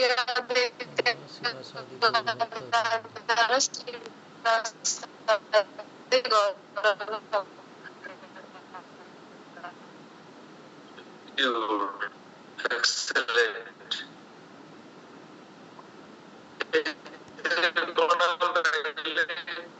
श्री कृष्ण चैतन्य ये कृष्ण स्वतंत्र कृष्ण चैतन्य महाभाव अवतार कृष्ण भाव जमी भक्त कौन आकर्षित हो चैतन्य महाप्रभु जो महाप्राकट्य भाव आपन विमोहित करदब महाप्रभु तेना महाकरुणामय अवतार महाप्रभु ये गोलोकर प्रेमंदन टाक जबरदस्त बांधिकी नहीं आसिले ये भौतिक जगत को ना आम आज कोटे भक्ति कर कृष्ण तो बहुत बड़ बड़ भाषण दे गले सी किसी दे पारे से असंतुष्ट हो पुणी आसिले महाप्रभु ये कहले हम सर्वस्व प्रभाव मत सर्व प्रवर्तते सर्वधर्मान परित्यज्य महामेकं शरणं सब बड़ बड़ कथा कहले बड़ भाषण कार्य किछि ना कहले अरे पुणी महाप्रभु ही पलि आसिले से महाप्रभु गोलोक वृंदावन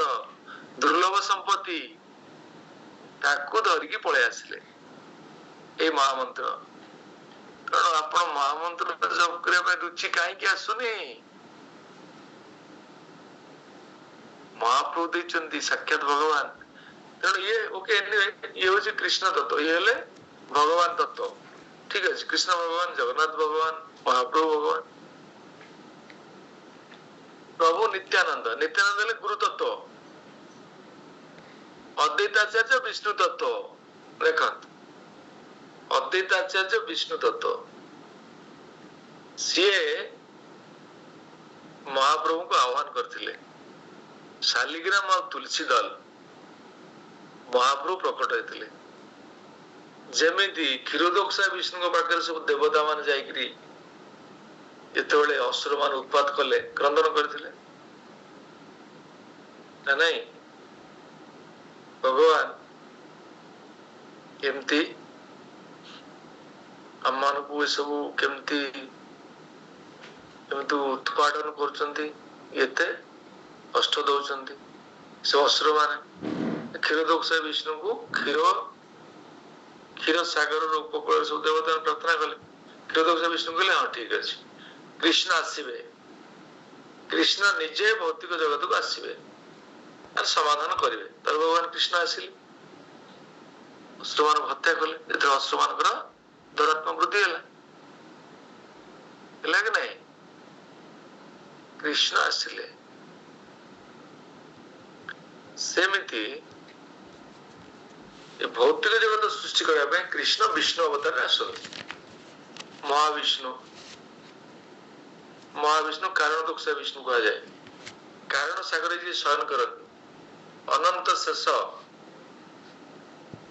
अनंत शेष देखिए भगवान विष्णु केमती आवरण कर से विष्णु गर्भदोक्षा विष्णु गर्भ सागर आ गोटे अच्छे गर्भ उदक उदक मान जल जल से गर्भ सागर में शयन करती भगवान विष्णु केवल शयन करती शयन एकादशी आसवे ताकर काम किसी ना ताकर मुख्य काम है भक्त मान से लीला करती बुझीपार तो तेणु आप भक्ति करेंगे से आप लीला करेंगे आसवे आप चारिकट परिक्रमा करेंगे आपको आनंद प्रदान करेंगे यदि भक्ति न करेंगे भगवान सागर आप संपर्क किसी ना मन रखु तेणु अद्वैताचार्य विष्णु गदाधर पंडित हेले शक्ति तत्व राधाराणी शिवदास पंडित हेले भक्त छड़ा तत्व पंचतत्व मंत्र रे भगवान तत्व गुरु तत्व विष्णु तत्व शक्ति तत्व भक्त तत्व किंतु विष्णु और कृष्ण आम लिटराली बुझापे कहे समान ठीक अच्छे यज्ञ पुरुष भगवान विष्णु अर्पण करती ग्रहण करने दरकार नायं लोकस्य यज्ञस्य उत्तन्य कुरुषोत्तम ए कुरुश्रेष्ठ यज्ञ बिना कहीं ये लोक अर्थात जीवन में सुख रही पार ना आर लोक परलोक परजन्म कथा कौन कहवा से 18.5 लोक को समस्त पढ़े यज्ञ दान तप कर्म न त्याजम कार्यम एव तत् यज्ञ दान तपश्चैव पावनानि मनीषिणाम यज्ञ दान तप कौन सी परिस्थिति रे परित्यक्त नुहे यज्ञ आमर ये कलिजुग यज्ञ जप कौन समय आप छाड़ पारे दान सेमती करेंगे मंदिर को आप दान कर भगवान सेवा कर्मफल गृहस्थाश्रम ब्रह्मचर्य आश्रम वानप्रस्थ सन्यास आश्रम को आपण ऊपर निर्भर करती से दान न कले भगवान संतोष विधान नहीं पार नहीं ब्रह्मचर्य आश्रम वानप्रस्थ आश्रम एवं सन्यास आश्रम गृहस्थ आश्रम पर निर्भरशील सब आश्रम नियम अच्छी आपण भावुं देख मु रोजगार कली मुझे देवी मो से ब्रह्मचारी खाई पेट फुले सब मंदिर शोचती कौन मन मुरार आप धर्म से भगवान सेवा कर दबा बाध्य यहाँ हूँ आप रिलीजियस ड्यूटी केस हम कोर्ट रे केस फाइल हम से प्रभु तांकर सबु संपत्ति को कौन अपहरण कले सबु संपत्ति भगवान कर आपण को गृहस्थ आश्रम से रखा जाइए कर्म कर्म फल को स्केल देवे रूप गोस्वामी को स्केल कहले किए कहि परिबे ताकू गोटे रसगोला पठा जीव जी कहबे को स्केल 50% तो 50% तो हाँ 50% कौन करिवे रोजगार हमसे बात है आउ 25% जॉब पे आउ 25% परिवार पे प्रभु जो अच्छा 25% सेविंग करिवे खर्च करिवे घर पे बढ़िया कथा तेणु आप अकाउंट सुरख देखा पड़ो केते कौन जाउची 50% ब्राह्मण वैष्णव सेवा 25% निजर संचय और 25% आपनकर अन्य निर्भरशील सदस्य मानक सेवा रूप गोस्वामी स्केल करछंती और समस्त स्ट्रिक्टली मानुछंती मानुनी न मानले ठीक बार धर्म करना रूप गोस्वामी एक्सेप्शन कहले ठीक जदि आप परिवार समस्त भक्ति कर ये नियम आप न मानि पारती कारण आप वैष्णव मान सेवा भी निजर अर्थ को नियोजित कर 10 जन सदस्य 2 जन भक्ति कर 8 जन कर्मी ताहले आप स्केल फॉलो करेंगे आप डेट रखिंट सेवा कर समस्त भक्ति कर ठीक अच्छे नचेत आप कौन मंदिर संगे युक्त हो ये रूप गोस्वामी को स्केल को फॉलो करने को बाध्य तेणु यज्ञ दान तप कौन परिस्थिति आप परित्याग करें ना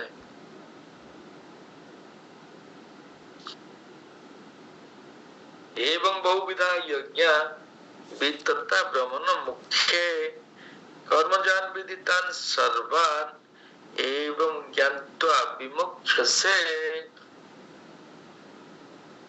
ये समस्त प्रकार यज्ञ कर्म वेदरे अनुमोदित होइछि एवं एगुड़ी को विभिन्न प्रकार कर्म जात एगुड़ी को एहिपरि भाव जानी तुम्हें मुक्त हेब सब वेद कर्म कांड उपासना कांड आपको कांड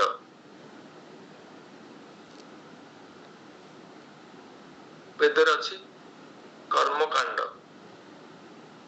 उपासना कांड भक्ति बहुत कम श्लोक अच्छी वेदरे वेद केते श्लोक लक्षे श्लोक केते कर्म कांड जानी चंदी केते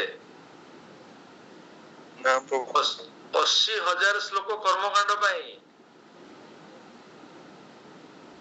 18,000 उपासना कांड भक्ति केते संचित रहिला केते रहिला 2000 कौन भक्ति हो वेद अवस्था शोचनीय ସେଥିପାଇଁ ଅର୍ଜୁନକୁ ଭଗବାନ କହିଲେ ବେଦ ଛାଡ, ଏପଟକୁ ଆସ, ପଞ୍ଚମ ବେଦ ପଢ, ଭଗବତ ଗୀତା, ଭାଗବତ। ବେଦରେ ଭକ୍ତିକୁ ସଂକ୍ଷିପ୍ତ କରାଯାଇଛି। ସେଥିପାଇଁ ବେଦ ତାକୁ ସମ୍ପୂର୍ଣ୍ଣ କର୍ଷଣ କଲା ପରେ, ଚର୍ଣ୍ଣି କଲା ପରେ ଏଇ କୃଷ୍ଣ କନସିୟସନେସ ଲାଭସ, କୃଷ୍ଣ ଚେତନା ର ଜାଗରଣ ହେଲେ, ଦୃଷ୍ଟି ହେଲେ। ସେଥିପାଇଁ ଆମେ ଏଇ ପ୍ରଭୁପାଦଙ୍କ ପ୍ରଦତ୍ତ ସିଲାବସ ସହିତ ଆମେ ସୁରକ୍ଷିତ ରହିବା ଦରକାର। ଶ୍ରେୟନ୍ତବ୍ୟମୟାତ୍ यज्ञाच ज्ञान यज्ञ परं तप सर्वं कमाखिलं पार्थ ज्ञान परिसमाप्यते। हे शत्रु दमनकारी परम तप शब्द अर्थ हे शत्रु दमनकारी। द्रव्यमय यज्ञ अपेक्षा ज्ञान उन्नततर अटे। द्रव्य यज्ञ ठारू ज्ञान यज्ञ उन्नत। जो सदाय यज्ञ, हे पुत्र समस्त यज्ञ दिव्य ज्ञान रे समाप्त हुए। दिव्य ज्ञान है कृष्ण कॉन्शियसनेस, भक्ति। तो जिते प्रकार ज्ञान यज्ञ तप सब जदि भक्ति न पहुंचे सब निरर्थक। भक्ति सबुर अंत। वर्तमान श्लोकटा अत्यंत गुरुत्वपूर्ण। 34 नंबर श्लोक, 34 नंबर श्लोक, 34 नंबर श्लोक अत्यंत गुरुत्वपूर्ण श्लोक। हरे कृष्ण।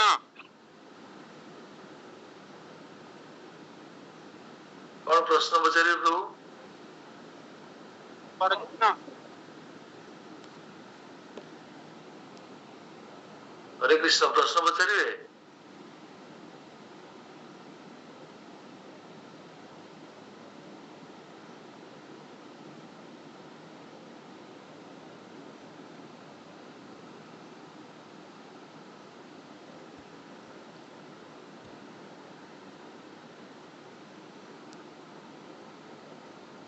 ताहले हम अध्ययन कले 34 नंबर श्लोक।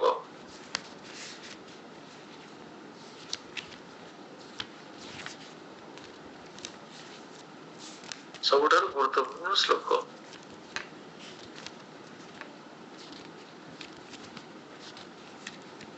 भगवान कहले ये जो ज्ञान तुम्हें केमिति प्राप्त हबो। एबे 34 नंबर श्लोक करू ये पूर्व श्लोक रे कौन कहले? पूर्व श्लोक रे कौन कहले? ये यज्ञ ज्ञान तप कले सब परिवर्तन, सब कोटे पहुंचबे, सब अल्टीमेटली कोटे पहुंचबे दिव्य ज्ञान भक्ति रे। तेणु भक्ति प्रति जीवन रे एकांत आवश्यक। से भक्ति विज्ञान से ज्ञान केमती जन प्राप्त हबो ए श्लोक रे वर्तमान पहुंचन। गुरुत्वपूर्ण श्लोक। ये पढ़ंतु, कार बही अछि पढ़ंतु।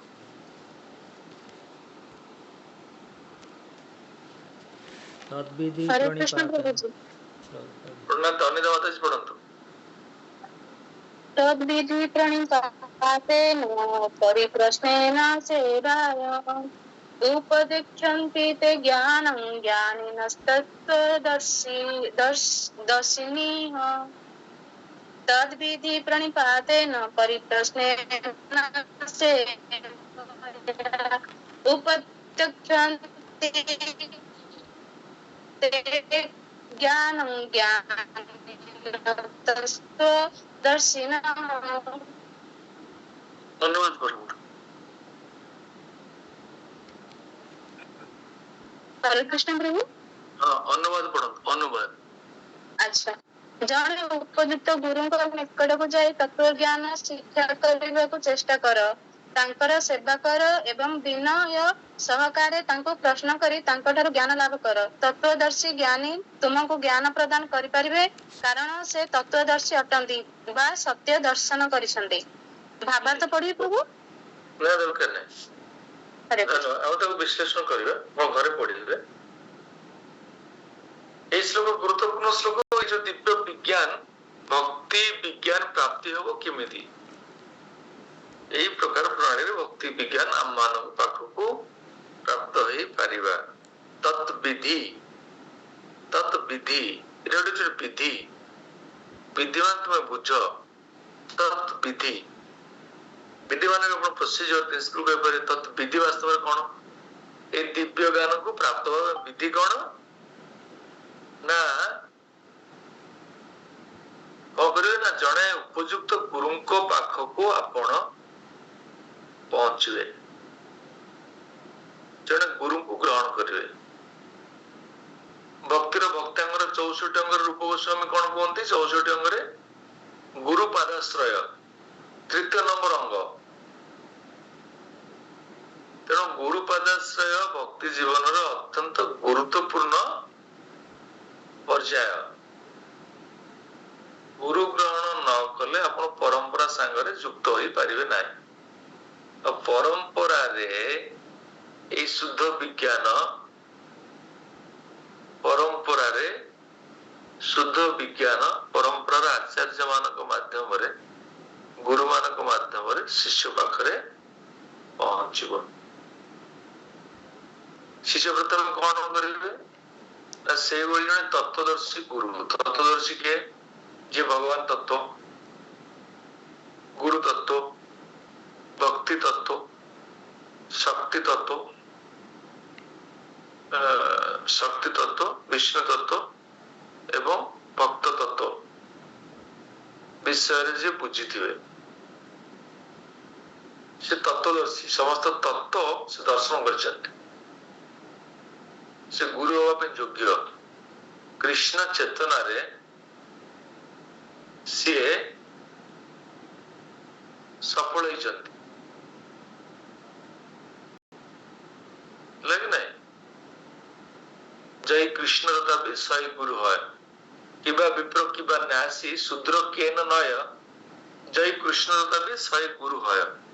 ତେଣୁ ସେ ଗୁରୁ, ତେଣୁ ଯୋଉ ଗୁରୁଙ୍କୁ ଆପଣ ଆପ୍ରୋଚ କଲେ, କେମିତି ଆପ୍ରୋଚ କରିବେ? ପ୍ରଣିପାତ କରିବେ, ପ୍ରଥମେ ଦଣ୍ଡବତ ପ୍ରଣାମ କରିବେ, ନା ସାଲ୍ୟୁଟ ମାରିବେ?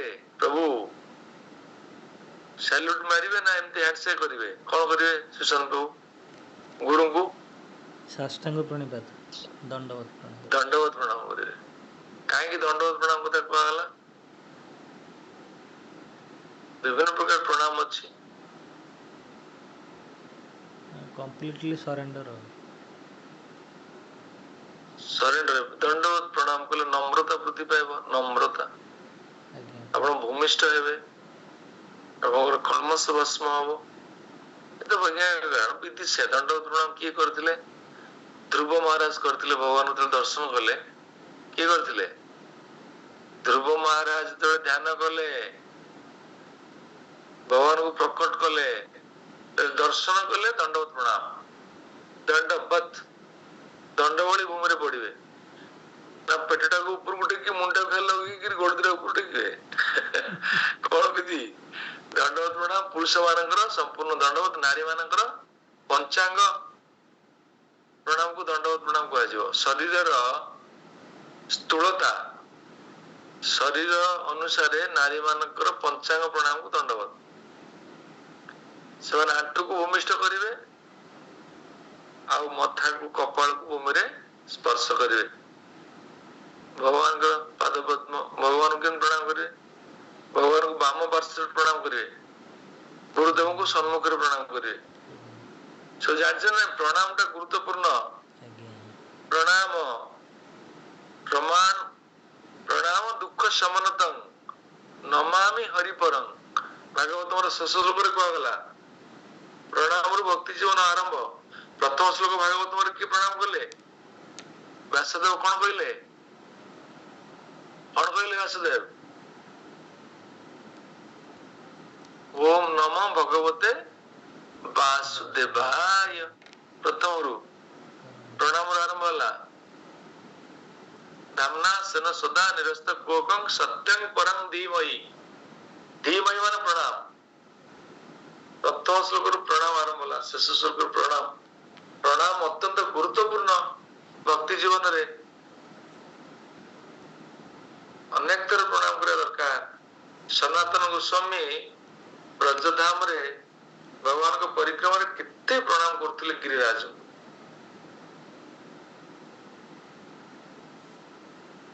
ये और वैदिक इतिहास रे सुस्पष्ट भाव रे वर्णना कराई छै तेणु हरे प्रणाम कृष्ण प्रभु हां पचार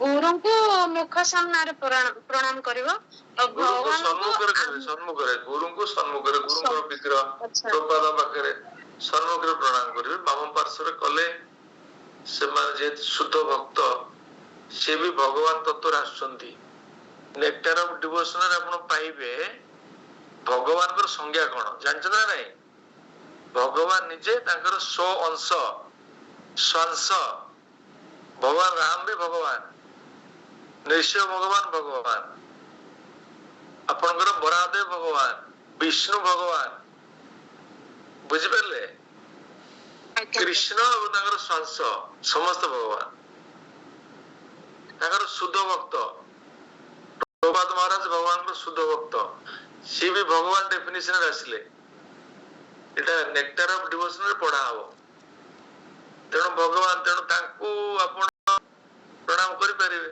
हम पार्श्व रे किंतु गुरुदेव को और सन्मुख रे प्रणाम करिवे सीधा हमर बाम पार्श्व रे रहे कि भगवान को प्रणाम करिवो भगवान कर जो थिबे डेटी थिबे हाँ। जो मूर्ति भगवान कर भगवान आपन बाम पार्श्व रहबे आपण बाम पार्श्व रे भगवान रहबे आपण जो माने शास्त्रांग प्रणाम करी पुरुष माने बाम पार्श्व को भगवान काड को रखी से माने भूमिष्ठ हेबे आपण सेमती बाम पार्श्व को रखिबे पंचांग प्रणाम करिवे आपन भूमिष्ठ का दरकार नहीं नारी मानकर आज्ञा गुरु को प्रणाम कले दंडवत प्रणाम करिवे पुरुष माने दंडवत प्रणाम सन्मुख रे और नारी माने सेमती पंचांग प्रणाम करिवे आंटू को भूमि स्पर्श करिवे कपाल को भूमि रे स्पर्श करिवे पक्षस्थल को स्पर्श करिवे नाही पंचांग प्रणाम रो नियम से हमर जेतु शरीर रो गठन रे भिन्नता अछि बुझि पारले ना बुझि पारले आज्ञा प्रभु बुझ प्रणिपाते न परिप्रश्न प्रश्न पचारिवे गुरुदेव को कौन प्रश्न पचारिवे गुरुदेव मु केमिति खाइबी ना केमिति बुलिया को जीबी ना कौन मोर केमिति पचारिवे ना मो पुओटा काई पाठ पढुनी मते कोन कोंतु कोन करिवि ए पचारिवे ना कौन पचारिवे भक्ति केमिति करिबी भक्ति करबा ପାଇଁ मते सूत्र कहंतु हे गुरुदेव केमिति भक्ति करिबी मते आपण कृपा करंतु आ मु केमिति कोन कोन सब निगुड़ रहस्य अछि मते कह ना नहीं ऐसे विषय पछारिबे ताकर सेवा करिवे कोन सेवा करिवे सेवा ପାଇଁ ସେ ନା ଆପଣ परमिशन देबे मेनियल सर्विसेस नाही शरीर सेवा नाही जा ग्रहण करी शरीर सेवा करिवे नारी माने तो कटकड़ा अछि करिवेनी सेवन करिवे तार इंस्ट्रक्शंस फॉलो करिवे निर्देश इंस्ट्रक्शंस को फॉलो करिवे सेवा कले आपण को गुरुदेव दिव्य विज्ञान प्रदान करिवे ई ज्ञान प्राप्ति पर कौन करिवे यत ज्ञानता न पुनः मोहम एवं जास्य शिक्षा सपांडव येन भूतान से सानि द्रक्षसत्म न्यथमयी जेतेबेले तुम एही परि भाବରେ तत्व ज्ञान अर्जन करिवो सेतेबेले तुम जानिबो जे समस्त प्राणी और अंश विशेष अटंती ଏବଂ ମୋ ଠାରେ ସେମାନେ ମୋ ଠାରେ ଅଛନ୍ତି ଏବଂ ମୋର ଅଟନ୍ତି। ସବୁ ପ୍ରାଣୀ ମାନଙ୍କ ପ୍ରତି ସମ ଭାବନା ପ୍ରକାଶ ପାଇବ। ସେମାନେ ସମସ୍ତ ଆତ୍ମା, ବିଭିନ୍ନ ଶରୀରଧାରୀ ଆତ୍ମା, ସମସ୍ତେ ଭଗବାନଙ୍କର ଅଂଶ। ଏଇଭଳି ଗୋଟେ ବସୁଧୈବ କୁଟୁମ୍ବକମ୍ ଭାବନା ଜାଗ୍ରତ ହବ। ତେଣୁ ଏ ଭକ୍ତି ଆପଣଙ୍କୁ ପ୍ରକଟ ହେଲେ ଯିବେ, ଦୟା ଆସିବ, ସତ୍ୟ କହିବେ, ଶୌଚ ରହିବେ ଏବଂ ତପସ୍ୟା କରିବେ, ଜପ କରିବେ। 36 নম্বর ଶ୍ଲୋକରେ ଅପେଚେଦସି ପାପେଭ୍ୟ ସର୍ବେଭ୍ୟ ପାପକୃତ୍ତମଃ ସର୍ବଂ ଜ୍ଞାନଂ ପ୍ଲବେନୈବ ମୃଜିନଂ ସନ୍ତରିଷ୍ୟସି। ଏପରିକି ଯଦି ତୁମେ ପାପୀ ମାନଙ୍କ ମଧ୍ୟରେ ମହାପାପୀ ବୋଲି ବିବେଚିତ ହୁଅ, ତଥାପି ତୁମେ ଯେତେବେଳେ ଦିବ୍ୟ ଜ୍ଞାନ ରୂପକ ନୌକାରେ ଆରୋହଣ କରିବ, ସେତେବେଳେ ତୁମେ ଦୁଃଖାର୍ଣ୍ଣବ ଅତିକ୍ରମ କରିବାକୁ ସକ୍ଷମ ହୋଇଯିବ। ତେଣୁ ଦୁଃଖ ରୂପକ ଅର୍ଣ୍ଣବ, ଅର୍ଣ୍ଣବ ମାନେ ସମୁଦ୍ର ରୁ ଆପଣ କଣ କରିବେ? ମୁକ୍ତ ହୋଇଯାଇ ପାରିବେ। କେମିତି ମୁକ୍ତ ହେବେ? ନା ଏଇ ଦିବ୍ୟ ଜ୍ଞାନ ପ୍ରାପ୍ତ ହେଲା ପରେ ଆପଣ ସମର୍ଥ ହେବେ କେମିତି ଭୌତିକ ଜଗତର ବନ୍ଧନରୁ ଆପଣ ମୁକ୍ତ ହେଇପାରିବେ। ପୁଣି ଭଗବାନ ସେ କଥା କହୁଛନ୍ତି ଉଦାହରଣ ସ୍ୱରୂପରେ 36 নম্বর ଶ୍ଲୋକରେ ଯଥେଦାଂସି ସମିତୋଗ୍ନେ ଭସ୍ମସାତ୍ କୁରୁତେର୍ଜୁନ ଜ୍ଞାନାଗ୍ନି ସର୍ବକର୍ମାଣି ଭସ୍ମସାତ୍ କୁରୁତେ ତଥା। ଯେମିତି ଏଧାଂସି ମାନେ ଜାଳେଣୀ କାଠ ଯେମିତି ପ୍ରଜ୍ୱଳିତ ହେଲେ କଣ ଭସ୍ମସାତ୍ କରେ? ଅଗ୍ନି। ଅଗ୍ନି ଯେମିତି ଜାଳେଣୀ କାଠକୁ ସମ୍ପୂର୍ଣ୍ଣ ଭାବରେ ଭସ୍ମ କରିଦିଏ। ଯେତେ ଜାଳେଣୀ କାଠ ଆପଣ ଲଗେଇବେ ସବୁ ଜାଳେଣୀ କାଠକୁ ଅଗ୍ନି ଭସ୍ମ କରିଦବ। ସେମିତି ଏଇ ଯୋଉ ଭୌତିକ ଜୀବନରେ ଯୋଉ କର୍ମ ଫଳର ପ୍ରତିକ୍ରିୟାକୁ ଭସ୍ମ କରିବା ପାଇଁ ଏଇ ଜ୍ଞାନାଗ୍ନି, ଏଇ ଦିବ୍ୟ ଜ୍ଞାନ ଏକାନ୍ତ ଆବଶ୍ୟକ। 38 নম্বରରେ କହିଲେ ନହି ଜ୍ଞାନେନ ସଦୃଶଂ ପବିତ୍ରମ୍ ଇହ ବିଦ୍ୟତେ ତତ୍ ସ୍ୱୟଂ ଯୋଗ ସଂସିଦ କାଳେନାତ୍ମ ନିବିନ୍ଦତି ବିନ୍ଦତି। ଜଗତରେ ଦିବ୍ୟ ଜ୍ଞାନ ସଦୃଶ ଦିବ୍ୟ ପବିତ୍ର ଆଉ କିଛି ନାହିଁ। ସମସ୍ତ ଯୋଗର ପରିପକ୍ୱ ଫଳ ହେଉଛି ଦିବ୍ୟ ଜ୍ଞାନ। ଯେ ଏହା ପ୍ରାପ୍ତ ହୋଇଛି ସେ କାଳକ୍ରମେ ନିଜ ଆତ୍ମାରେ ବିହାର କରେ, ସେ ଆତ୍ମାରାମ ହେଇଯିବ, ସେ ଆତ୍ମକୈନ୍ଦ୍ରିକ ସ୍ଥିତିକୁ ପଦୋନ୍ନତି ହେଇଯିବ। ଶ୍ରଦ୍ଧାବାନ ଲଭତେ ଜ୍ଞାନମ୍, ଏଠି ଶ୍ରଦ୍ଧା କଥା କୁହାଗଲା। ଶ୍ରଦ୍ଧା ବାସ୍ତବରେ ଭକ୍ତି ଜୀବନର ଏକ ପ୍ରয়োଜନୀୟ ଅଙ୍ଗ। ଶ୍ରଦ୍ଧା ନଥିଲେ ଭକ୍ତିରେ ଆପଣ ଅଗ୍ରସର ହେଇପାରିବେ ନାହିଁ। ସେଥିପାଇଁ ଉପଭୂଷଣ କହିଲେ ଆଦୌ ଶ୍ରଦ୍ଧା, ପ୍ରଥମେ ଶ୍ରଦ୍ଧା, ତାପରେ ସାଧୁ ସଙ୍ଗ। ଆପଣ ମାନେ କାହିଁକି ଆସି କ୍ଲାସ ଆଟେଣ୍ଡ କରୁଛନ୍ତି? ସାଧୁ ସଙ୍ଗ କାହିଁକି କରୁଛନ୍ତି? ଶ୍ରଦ୍ଧା ପ୍ରକଟ ହେଇଛି, ମୁଁ ଭକ୍ତି କରିବି, ଜୀବନରେ ପରମ ସଫଳତା ପାଇବି, ଭକ୍ତି ହିଁ ମୋ ଜୀବନର ଏକମାତ୍ର ଲକ୍ଷ୍ୟ। ମୁଁ କେତେ ବଡ ସଫଳତା ପାଇବି? କୃଷ୍ଣ ଭକ୍ତି ସାଧାରଣ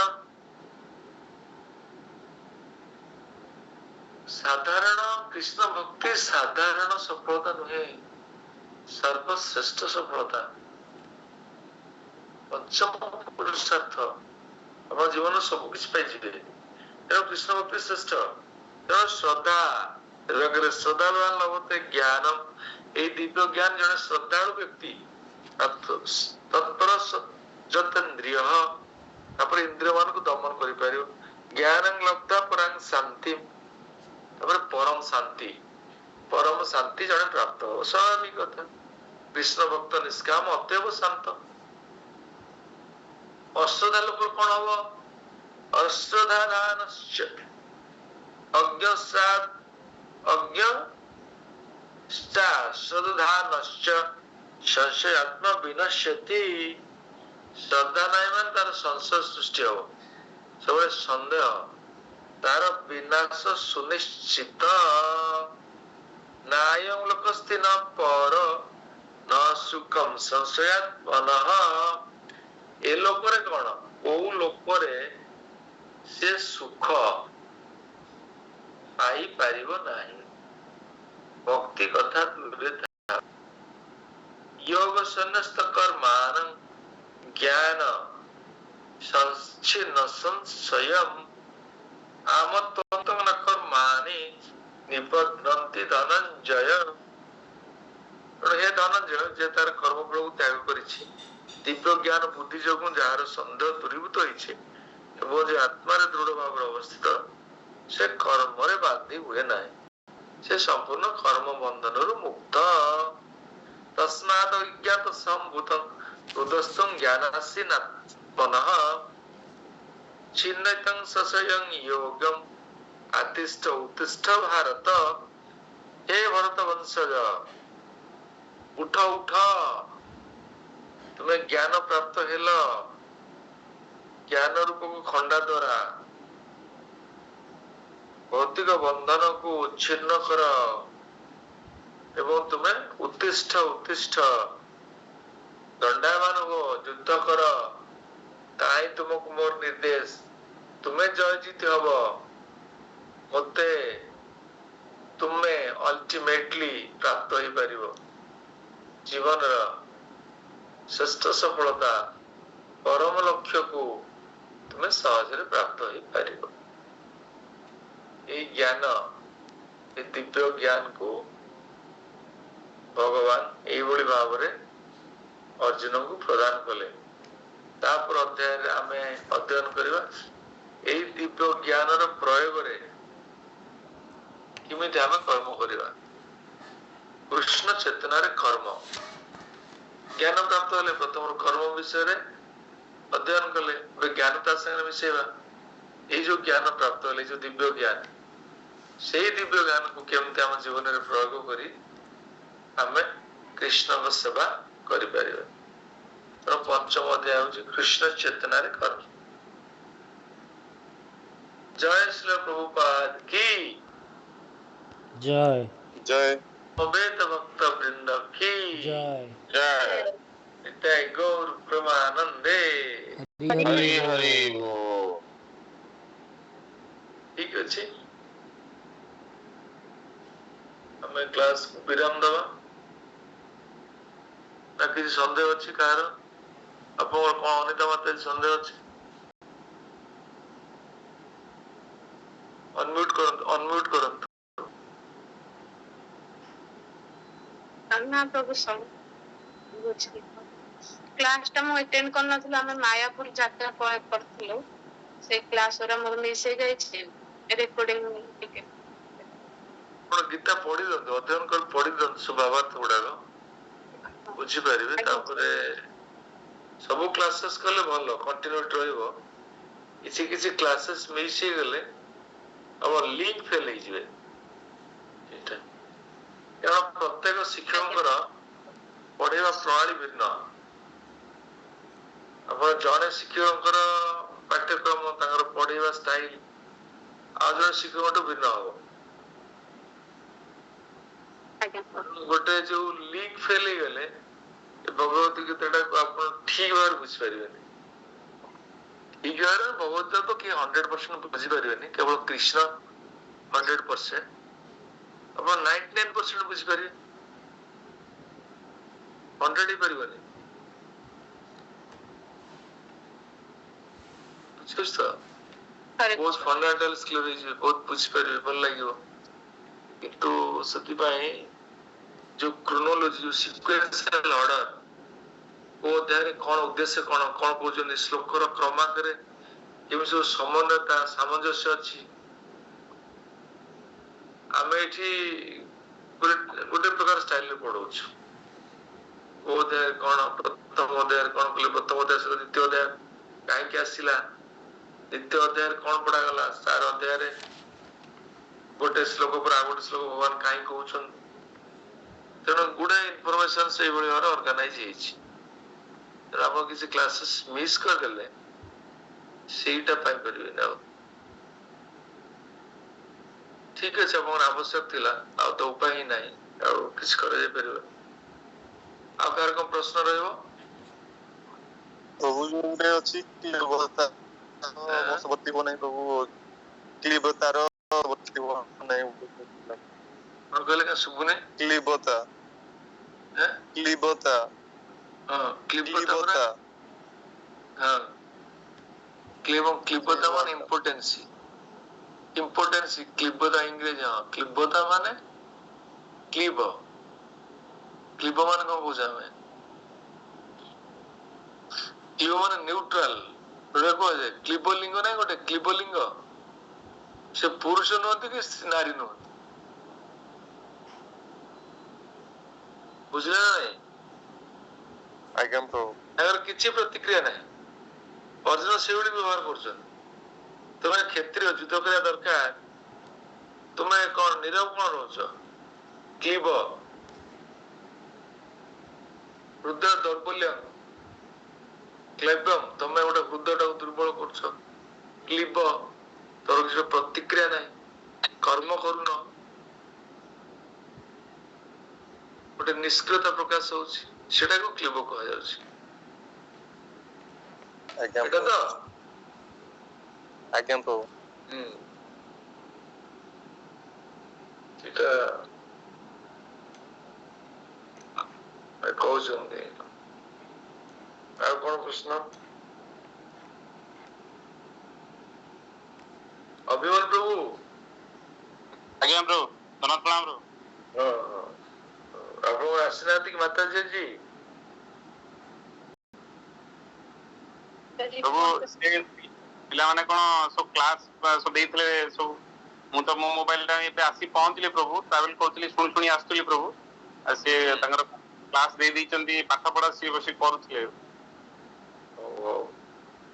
ପ୍ରଭୁ ଯୋଉ ଦ୍ରବ୍ୟ ଯଜ୍ଞ ଟିକେ ବୁଝିଥାନ୍ତି ଦ୍ରବ୍ୟ ଯଜ୍ଞ ଟା କହୁଥିଲେ ଦ୍ରବ୍ୟକୁ ଯୋଉ ଯଜ୍ଞରେ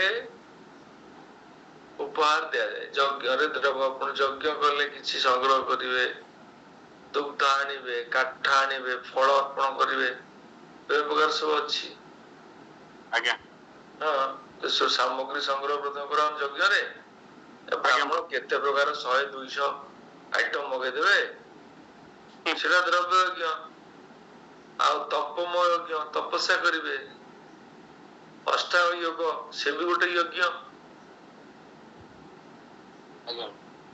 ଯଜ୍ଞ ମାନେ ଭଗବାନ ଅନୁଭୂତି ତାଙ୍କର ଆଂଶିକ ଅନୁଭୂତି ହଉଛି ନା ଯଜ୍ଞ କଲା ମାନେ କଣ ଭଗବାନ ଗୋଟେ ଗଣଙ୍କର ପୂଜା ହେଲା କିଛି ଗୋଟେ ଅନୁଭୂତି ଆସିଲା ଯୋଗ କଲେ କଣ ପରମାତ୍ମା ଅନୁଭୂତି ତାପରେ ସ୍ୱାଦମୟ ଯଜ୍ଞ ଶ୍ରଦ୍ଧା ଯଜ୍ଞ ହେଲା ପଢିବେ ବେଦ ପଢିଲେ ଯଜ୍ଞ ନୁହଁ ଆଜ୍ଞା ପ୍ରଭୁ ପ୍ରଭୁ ଇଏ ସବୁ ଯଦି ଆପଣଙ୍କର ଥରେ ସଜେସନ ଦିଆଯାଇଥିଲା ଆପଣ ଦେଇଥିଲେ କେବଳ ଯଦି ଆମେ ନାମ ଯଜ୍ଞକୁ ପ୍ରାଧାନ୍ୟ ଦବୁ ଅନ୍ୟ କିଛି ଆବଶ୍ୟକତା ନାହିଁ ନା ପ୍ରଭୁ ନା ନିହାତି ଆବଶ୍ୟକତା ଏଇ ଅନାବଶ୍ୟକ ଲୋକମାନଙ୍କ ପାଇଁ କୁହାହଉଛି ଆପଣ ଭଲ ଭଗବତ ଗୀତା ଭଗବାନ ସମସ୍ତ ପାଇଁ କହୁଛନ୍ତି ଭକ୍ତ ପାଇଁ କହୁଛନ୍ତି ଭକ୍ତ ସମସ୍ତ ପାଇଁ କୁହାଯାଉଛି ମାନେ କୃଷ୍ଣ ଭକ୍ତି କରୁନାହାନ୍ତି ସେମାନେ କରିବେ ଯିଏ କୃଷ୍ଣ ଭକ୍ତି କରୁଛି ସେ ତାକୁ କରିବ ଭଲ ଆଉ ଆପଣ PhD କରୁଛନ୍ତି ମୁଁ କ୍ଲାସ 1 ରେ ପଢିବି ଆପଣଙ୍କର ତ ବୁଝିଲେ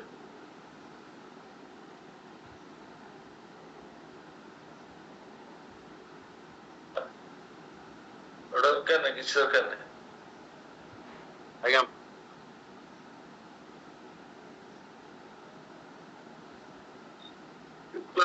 କ୍ଲାଇବ ବୁଝିଲ ଆଉ ଆମର ସୁଦାମ ପ୍ରଭୁ ଉମେଶ ପ୍ରଭୁ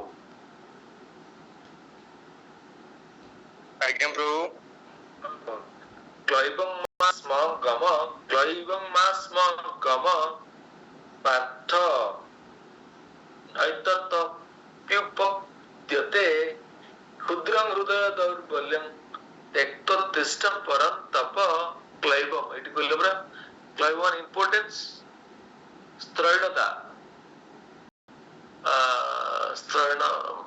କ୍ଲୈବଂ ମାନେ ନିଷ୍କ୍ରିୟତା କ୍ଲୈବଂ ନ୍ୟୁଟ୍ରାଲ ତୋର କିଛି ପ୍ରତିକ୍ରିୟା ନାହିଁ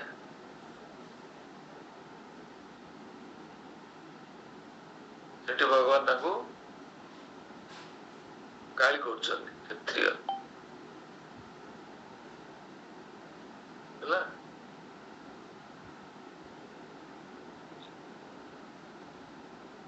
ठीक अछि आपण सब अन्न असाइनमेंट सब सबमिट कलेनी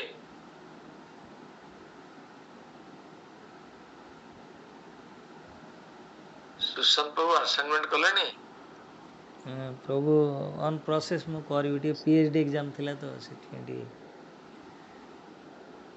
हां पीएचडी चल ये पीएचडी सरंदु आज्ञा प्रभु आज्ञा ये पीएचडी कोर्स ना प्रभु के रेजिस्ट्रेशन भी सब अफसर माने करि ना भल चली छे कार का रजिस्ट्रेशन नहीं नी प्रभु सब समस्त कहितली कि हां जे अमाउंट दे के रजिस्ट्रेशन करिया पे पता कार आसी सब रजिस्ट्रेशन करिवे जो मानकर सर करिसंती पूर्वरु ऊपर क्लास करि परिवे प्रीवियसली जो माने रजिस्ट्रेशन करनांती कोर्स फीस 5000 टंका समस्त मायापुर इंस्टीट्यूट रे गले एमाने मत ओडिया रो 6000 टका करछन बोधे भक्ति शास्त्री कहतले से प्रभु हमर एटी 5000 टका कोर्स फीस नै जिवो सर्टिफिकेट आपण मायापुर रू पाइबे ओ फैसिलिटेटर रे पठौछि मायापुर इंस्टीट्यूट सर्टिफिकेट इश्यूएंस पे सेमानकर सब्सक्रिप्शन अछि तेणु कोर्स फीस आपण देई समस्त रजिस्ट्रेशन सारंतु डले क्लास कले सर्टिफिकेट पाइबे गोटा बैच कोऑर्डिनेटर देखिबे सब असाइनमेंट देबे 5000 रुपीस आमे इंस्टॉलमेंटली नौचंदी कारण केते को आमे सुव्यवस्थित करछंदी सुविधा पाई मायापुर तो जो दिन अपन जॉइन करो से दिन 5000 डिपॉजिट कर रिसीट शेयर करी द्वितीय ऑप्शन किछि नै किंतु आमे जेतु कोर्स एरिया भितरे तो कोर्स एरिया भितरे रजिस्ट्रेशन होंतु कोर्स फी संपूर्ण हर देबे सब असाइनमेंट सबमिट करिवे तापर आपनकर कोर्सटा सक्सेसफुली सरिवो आपन भक्ति शास्त्री सर्टिफिकेट दिया जिवो एबे आपन जो सेमती क्लास को आसुंती रजिस्ट्रेशन हेनी आपण भाबे गोटे विफल उद्यम आपण चालू करूचंती कारण ये कोर्सटा कंप्लीटली टेक्निकल कोर्स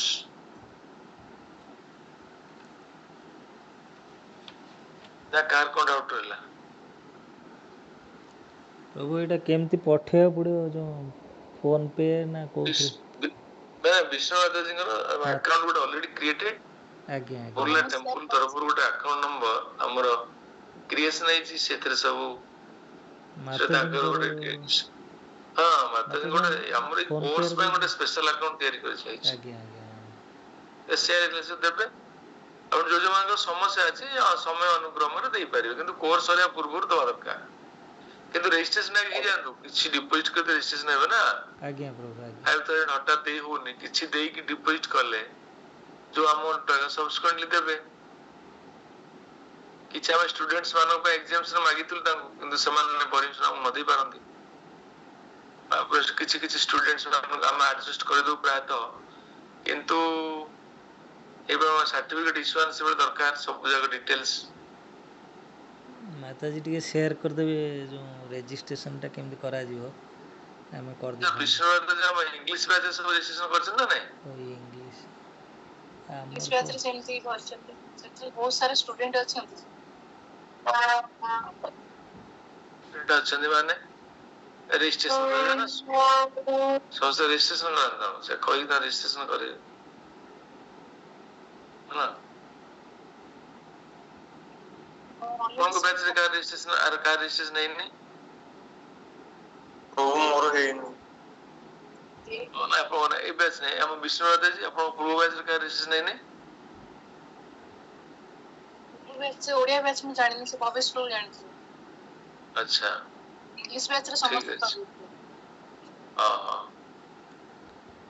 ये ओडिया बैच रे किनांती खाली अभिमान प्रभु को से माता जी और मीनाक्षी माता जी को अच्छा ना अनाउंस कर दे ना सम नालो और सर्टिफिकेट इश्यूएंस हो प्रॉब्लम हो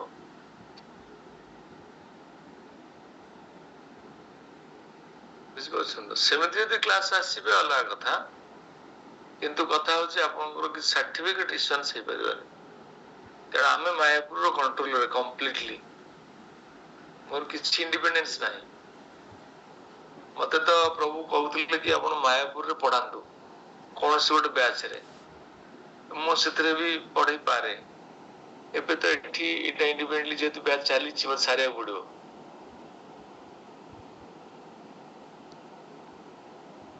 ବୁଝିପାରୁଛନ୍ତି ତ? ତେଣୁ ସମସ୍ତେ ରେଜିଷ୍ଟ୍ରେସନ ହେଲେ ଆପଣଙ୍କର କଣ ହବ, ସାର୍ଟିଫିକେଟ ପାଇବେ, ଆସାଇନମେଣ୍ଟ ସେଟା ସବୁ ଇଭାଲୁଏସନ ହବ ହେଲା। ଆଜ୍ଞା ପ୍ରଭୁ। ସେ ଅନୁସାରେ ଆପଣ ତାକୁ ଦେଖିବେ, ଆଟେନସନ ଦେବେ ଆଉ। ଆଜ୍ଞା। ଆଜ୍ଞା। ଗ୍ରାଜୁଆଲି ଆପଣ କରିବେ। ହଠାତ୍ ସମସ୍ତ ମନେକର ଗୋଟେ ଫାଇନାନ୍ସିଆଲ ପ୍ରୋବ୍ଲେମ ଅଛି, ତାକୁ ଆମେ କରିବା, କିନ୍ତୁ କଥା ହଉଛି ଯାହାହେଲେ ବି ରେଜିଷ୍ଟ୍ରେସନ କରିବାକୁ ପଡିବ।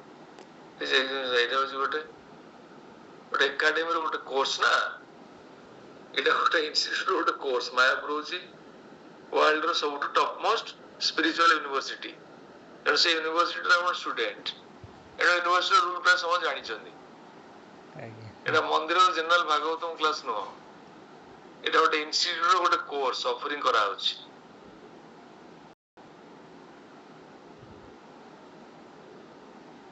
ମତେ କନସେସନାଲ ପ୍ରାଇସରେ ପଢଉଥିଲୁ, କାରଣ ଆମେ କଥା ହେଲୁ ଆମେ ପ୍ରଭୁଙ୍କ ସହିତ, ଆମେ ପ୍ରଭୁ କେତେ ରଖିବା। ଆମର ସେ ମୁଁ ଯେତେବେଳେ ପଢୁଥିଲି ଭକ୍ତି ଶାସ୍ତ୍ରୀ 5000 କରିଥିଲି, ନା ଭୁଲ କହିଲି 6500। ଭୁଲ କହିଲି, ହଁ 6500 ଟଙ୍କା ମୁଁ ଡିପୋଜିଟ କରିଥିଲି।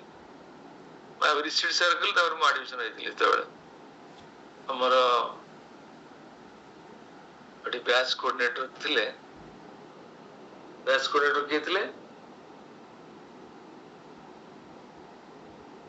ବ୍ୟାଚ୍ କୋଅର୍ଡିନେଟର ଥିଲେ ଅନିରୁଦ୍ଧ ପ୍ରଭୁ, ତ ଏବେ ଅଛନ୍ତି ଡେପୁଟି ଡାଇରେକ୍ଟର। ସେତେବେଳେ ଥିଲେ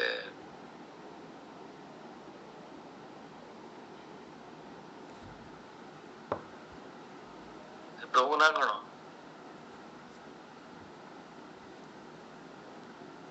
ଅନିରୁଦ୍ଧ ପ୍ରଭୁ, ଅଭିମନ୍ୟୁ ପ୍ରଭୁ। ତାଙ୍କ ନାଁ ହଉଛି ଶିବପ୍ରଭୁ ଥିଲେ। ସେ 6500 ସେତେବେଳେ। ମୁଁ ଯେତେବେଳେ କଥା ହେଲି ପ୍ରଭୁ, ମୁଁ କନସେସନାଲ ଆମେ କରିବା, 5000 କରିବା। ସେଥିପାଇଁ ହଁ ଫାଷ୍ଟ ବ୍ୟାଚ୍ ରେ 6500 ଦେଇଛନ୍ତି। ୟେସ୍। ସେ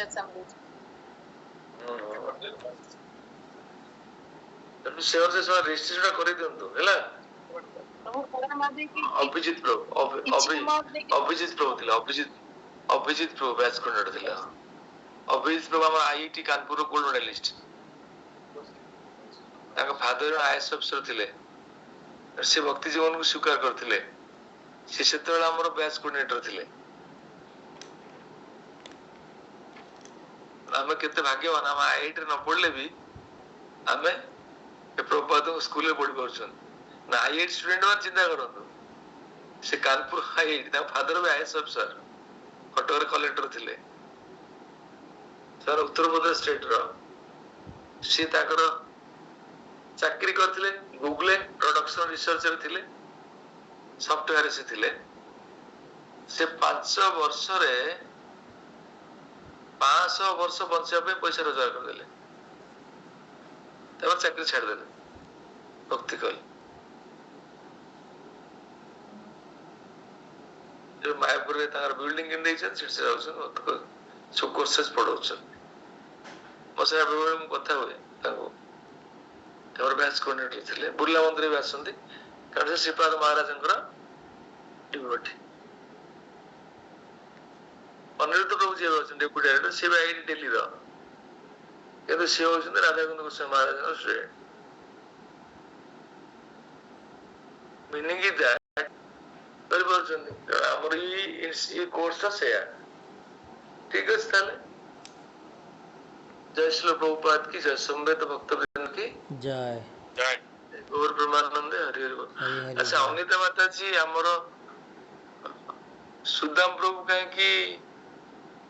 कहीं क्विट कर देले? ଅଛନ୍ତି ପ୍ରଭୁ, ଏଇଠି ଅଛନ୍ତି, ଏଇଟାରେ ଶୁଣୁଛନ୍ତି।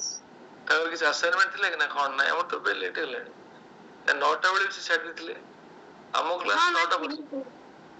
ଆମ କ୍ଲାସ୍ 9ଟା ପର୍ଯ୍ୟନ୍ତ। 9ଟା ପରେ ଯୋଉମାନେ ପ୍ରଶ୍ନ ଉତ୍ତର ରହିପାରିବେ, ଅଫିସିଆଲି 9ଟାରେ କ୍ଲାସ୍ ପୋଷ୍ଟ। जार क्वेश्चन स्पेसिफिक थिबो सेमान भाई परिबे ଆଜ୍ଞା नॉट अप्रूव छाड़िले नॉट अप्रूव छाड़िले क्लास मिस करिवे आ आपण मान हमकु जो क्लास करूनांती मेसेज पोस्टिंग करूचंती किछि लाभ नाही आपन 75% अटेंडेंस नहले सर्टिफिकेट इश्यू होबनी ଆଜ୍ଞା इनको मेसेज करले तार किछि सॉल्यूशन भी नाही मनकर मजे क्लास कर मेस ठीक अछि कोर्स दृष्टि करले किंतु क्लास रो नॉर्म अनुसार यदि 75 अटेंडेंस आपन को न होला आपण डिस्क्वालिफाइड फ्रॉम द कोर्स सेतर केही भी किछ कर परिबेनी मो पाखरे भी किछ नाही आवर डाटाबेस अछि आपन अटेंडेंस टा नोट करा होछि एंट्री तो निजे आप निज अनुसार प्रस्तुत करें 75% केमती कम होबनी 75% कम गले आमे ताकू किछ कर परु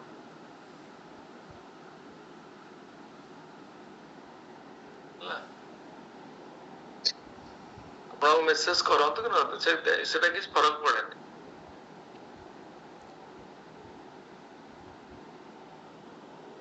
ठीक है सर जय श्री प्रभुपाद की जय जय समवेत भक्तवृंद की जय निताई जय गौर प्रभानंद हरि हरि बोल।